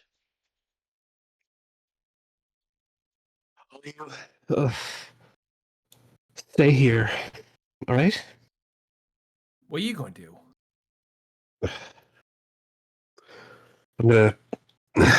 I'm going back in there. Because we saw how well that fucking turned out for these two. I was able to resist its urges. Wait, before you go in. It's tied to the crystals somehow. I'll see if I can figure that out. My hand reacted to it. The one that touched the gem before. All right. This all made a lot more sense before I started traveling with fucking chosen ones. It's, yeah. All right. Yes, I think I can figure out more about this thing. I tried to do what you guys did, but I seem to have the ability to resist for some reason. So, just to be safe, Uh, I'll count when I go in there. Count. Give me. Give me a. What am I gonna say? Count to 20, and if I'm not back out, pull me out. Should Okay. Should we have Lav give you some inspiration? Lev's watching the guards or the the bandits. In that hold on. case, I'm just gonna tie some rope around you just so I can yank you if you get too close to that thing. Actually, that's not a bad idea. Let's use the happen rope. Yeah, I And got I'm 50 going to feet. cast heroism on you. Okay. It gives you some temp HP, but it also makes you immune to frighten. Lachlan doesn't think that will be useful, but Lachlan doesn't I'll like take seeing it. us thumbs and like not knowing what to do. So, All right. uh, So, all right. so yeah, you gain Oh, I think 4 temp HP. okay. So if it's less than what you currently have, it shoots up to 4. No, that's fine. I'll remember 4 'cause for some reason and I will guidance myself, and I'm gonna step in. Okay.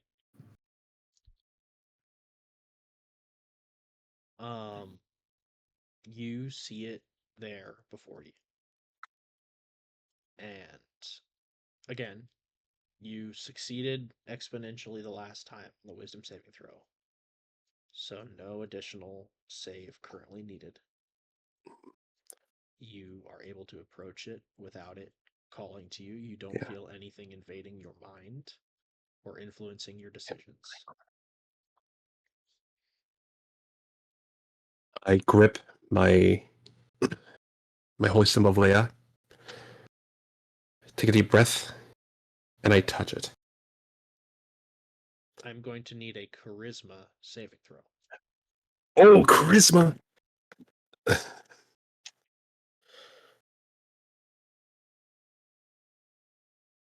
Oh, that's really good. That's really good. Yeah. I'm gonna have my D4. 21. Fucking go. You touch it and you feel that pull that everyone else has felt. The crystal crawls up your arm and you can feel it invading your mind. But what it is showing you now is different, or rather clearer than what you've seen before. You see some form of antechamber, and within it there is a large quartzite geode in a basin full of swirling water. You see a group of men approach. You can feel the ill intent in their hearts and the hatred in their souls. As they do, they pull out a series of blades, gleaming like starlight, but with veins running through them, thick and red as blood. As they press these blades into the geode, you watch as the water convulses, and you can hear a piercing scream like something being tortured as a small moat of this water is carved off, and a single orb like droplet is produced, rolling and clattering across the stone as the men seal it and contain it, as it fights and tears against its entrapment before being transported long and far across the waves, before finding itself deep and dark beneath the stone within this city where it can no longer feel the pull of water, the call of the tides, and the flow of the ocean. You know what this is, but what you're seeing and what you know don't make sense. I'm going to need you to roll me a history check.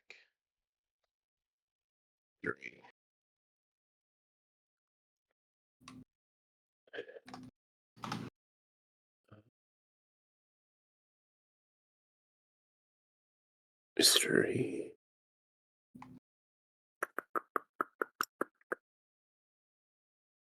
Okay. 14 plus 3, 17.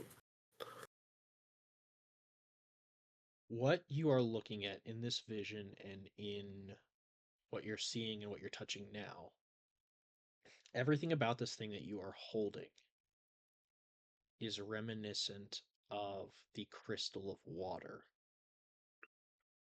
But that doesn't make sense.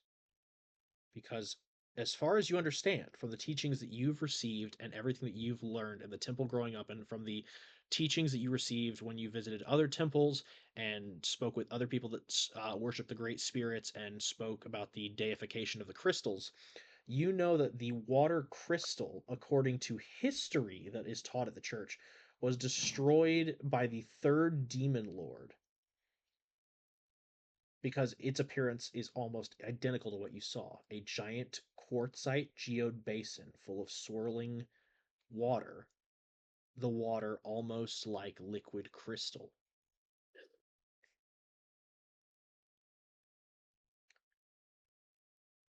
However, what you're seeing and what you're holding now shows you that this thing might still exist, or at least if it doesn't exist anymore, you're holding a shard of it, a piece of the water crystal.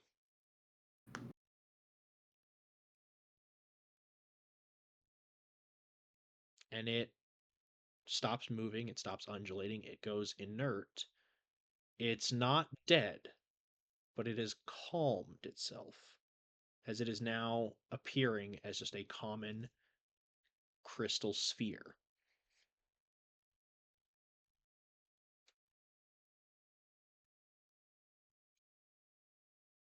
As it eases itself into your hand, and you are now holding basically like a crystal ball sized sphere.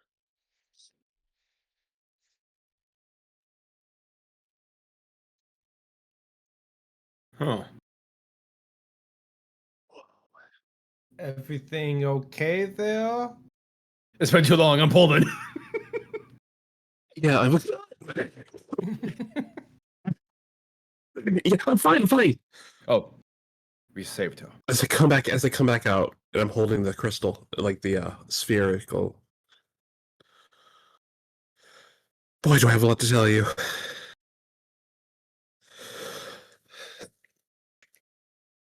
Is that what I think it is? You said it has some connection with the crystals. This is remnants of the water crystal. Like how Tusk got branded by the sunlight crystal?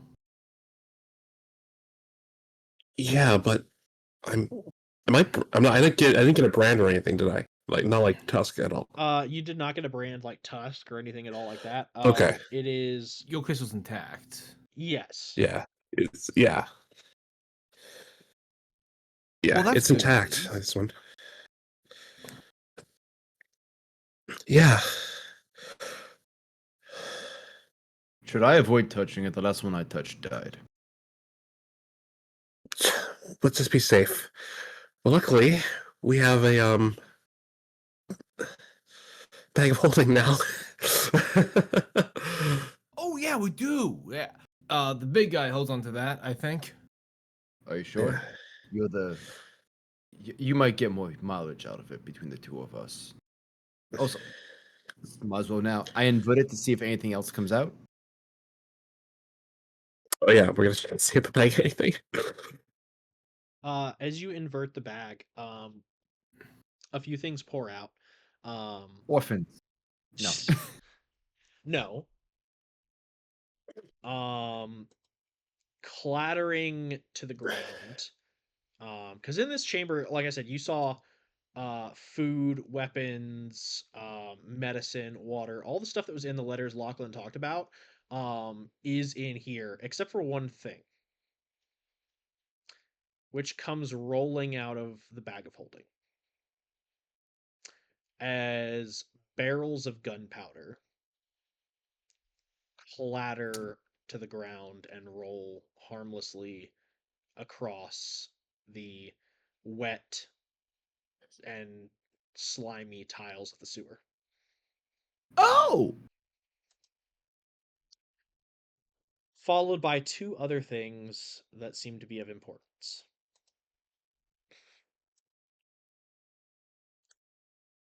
The first is a dagger that is contained carefully within a scabbard of silver and opal and marked with a crescent moon at the cross guard where the blade meets the handle.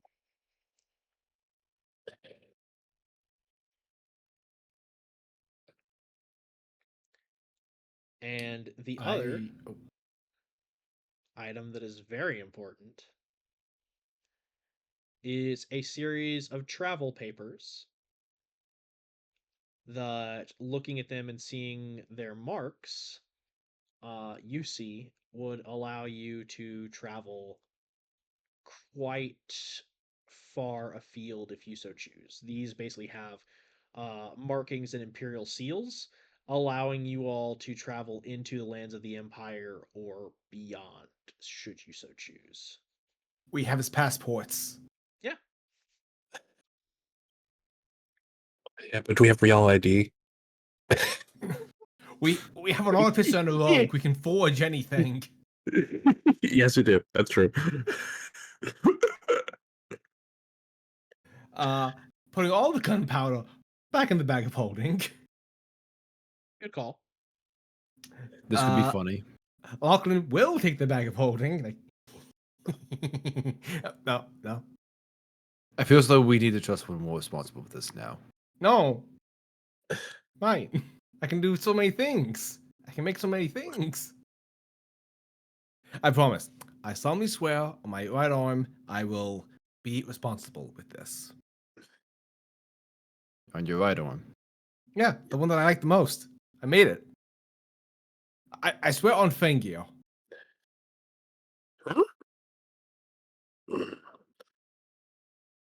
All right.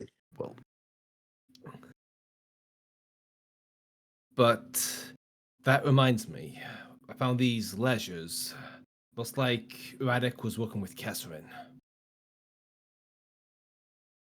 And Oh. it doesn't sound like they're up to anything good. I would think so. Kesserin was looking to... I don't know. I need to reread it. But looks like Kesserin was making some headway with his weapons dealing business with Radek. Selling weapons to a bunch of lords of the sand and king of thieves and mistresses of magic. It's a lot. I kind of got, not gonna lie, got overwhelmed real fast because kind of got my murder boner going on for Kestrin. So I might want to review a lot of these with well, patient and cooler heads like you folk. I haven't even looked at the ledgers yet. Maybe we should let's go ahead and take a look at that now. And I crack it open. is there do any of these letters head to the Tenma Shogunate? They do not. Do me a favor, Okay. everybody go ahead and roll me a history check, and Lachlan, make yours with advantage, please. Oh, What the fuck are my dice natural doing? 20. Yes. I looked at the one. I was like, okay, so that's a 3. Oh, and my brain broke.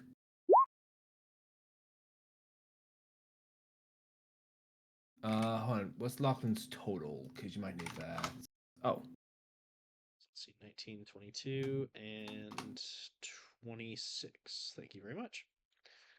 Okay. Tusk and Sarah, you look at these, and Lachlan, you look at it as well. And if you had Lavellian here, you could easily identify this no problem without having to do any history checks. But just looking it over and like knowing what you know about history, um, these people that are being named are figures of importance. Um, Tusk, you know them because, well, a long, long time ago, you had to deal with some of them. Sarah, you're well aware of them because you've had to do various ceremonial rites and you've been aware of different families. And Lachlan, Bowen keeps you appraised of current events and you've read a newspaper once or, well, once. fucking accurate. Yeah. You all know that these people that are named in these letters are the current kings and queens of Ankaten, the 5 Oasis kings. They are rulers of that area, and seeing as it is currently, as you well know, locked in civil war over the scarce resource of sunstones as they have been fading or dying, makes a lot of sense that a weapons dealer would be trading favor with a lot of different lords and kings in that area, whether it be for or against one another, so long as there's profit to be had. A war is a great place to make money. Makes no difference who you sell to, so long as they buy your weapons and kill each other.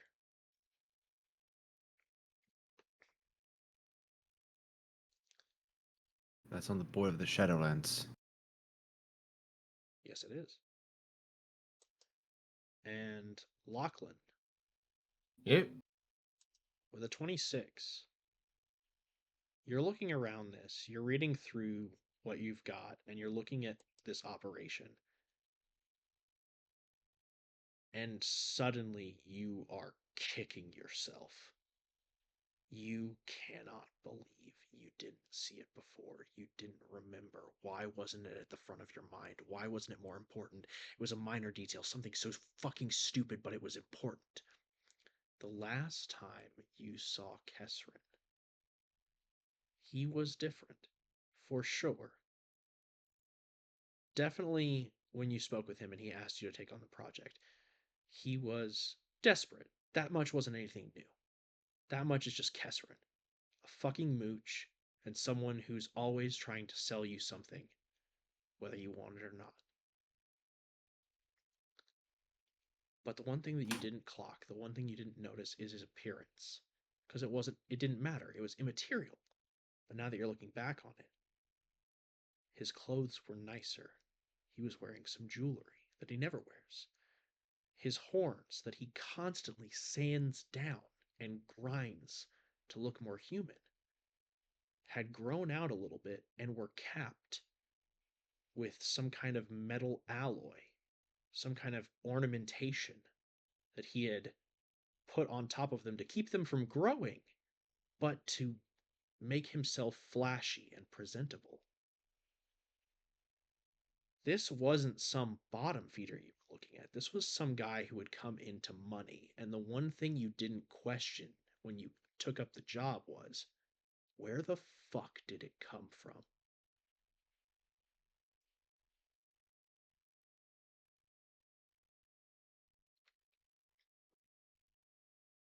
Shit.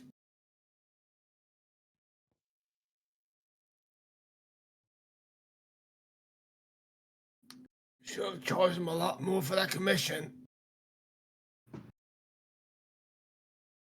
Not that it fucking matters. I think he's been making some headway with the Civil War. Hell, I wouldn't be surprised if he has some hand in instigating it for the sake of money. Hmm. I also saw that you said that the cannons that during that bandit camp were made by your designs. My Or designs modified by him. yeah. Too busy. So yeah, I'm pretty sure he gets wealthy. Civil War gets worse Lachlan and more looked at, desperate. yeah. Didn't realize the firepower that I had in that gun that I just fired.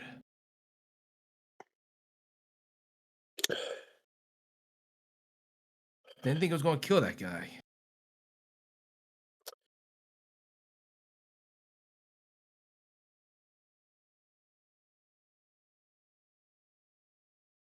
So we stop.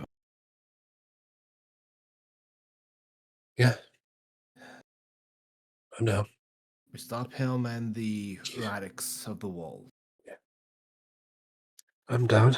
He's responsible for many, many deaths. On top of that, the vision that we all saw with the water stone. I didn't really see shite. I Well, you saw didn't like touch it. it hinted at answers, but it just seemed like a hollow promise to me. I don't know what you two saw. Promise me answers on the only mark of my brother. All right.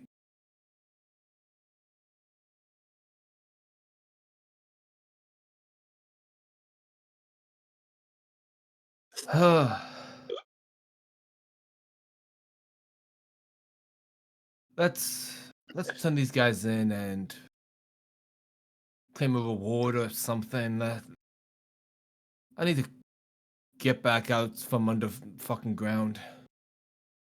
Yeah, we'll think clear with our heads in the sky. Tusk calls out to the people that are tied up.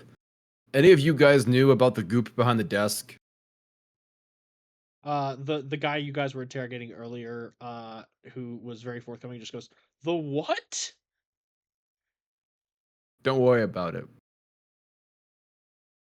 Before we even before we walk over to them, I'm going to go up to Lachlan and put the water crystal into the bag. I don't think they need to see that. Right, and opening a Google Doc just for bag of holding. Yeah. And Lachlan, promise me you will not take the crystal out unless we all agree upon it. You have my word.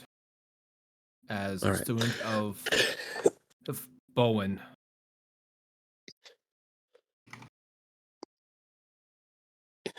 All right. Thank you. Now we'll head to him. Yeah.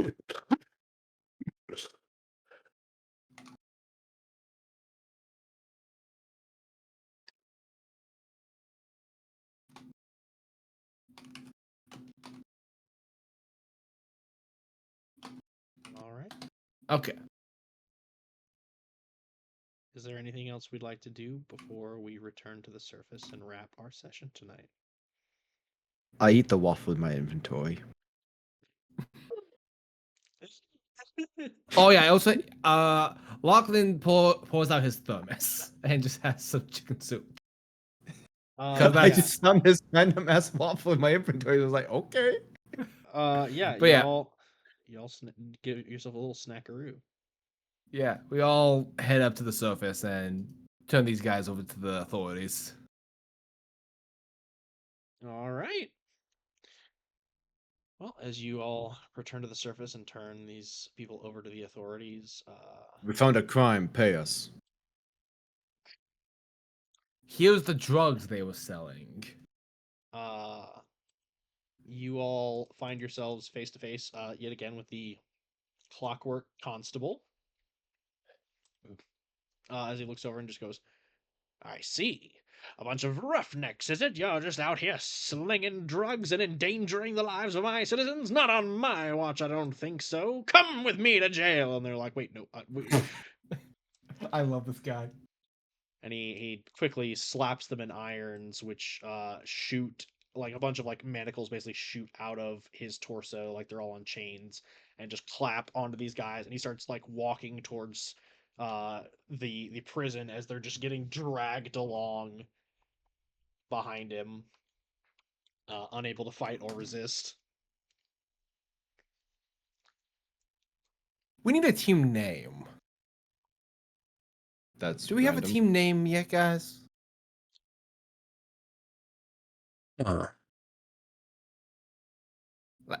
Like marketing. Like we need like business cards and like T-shirts. You know, it's something snazzy.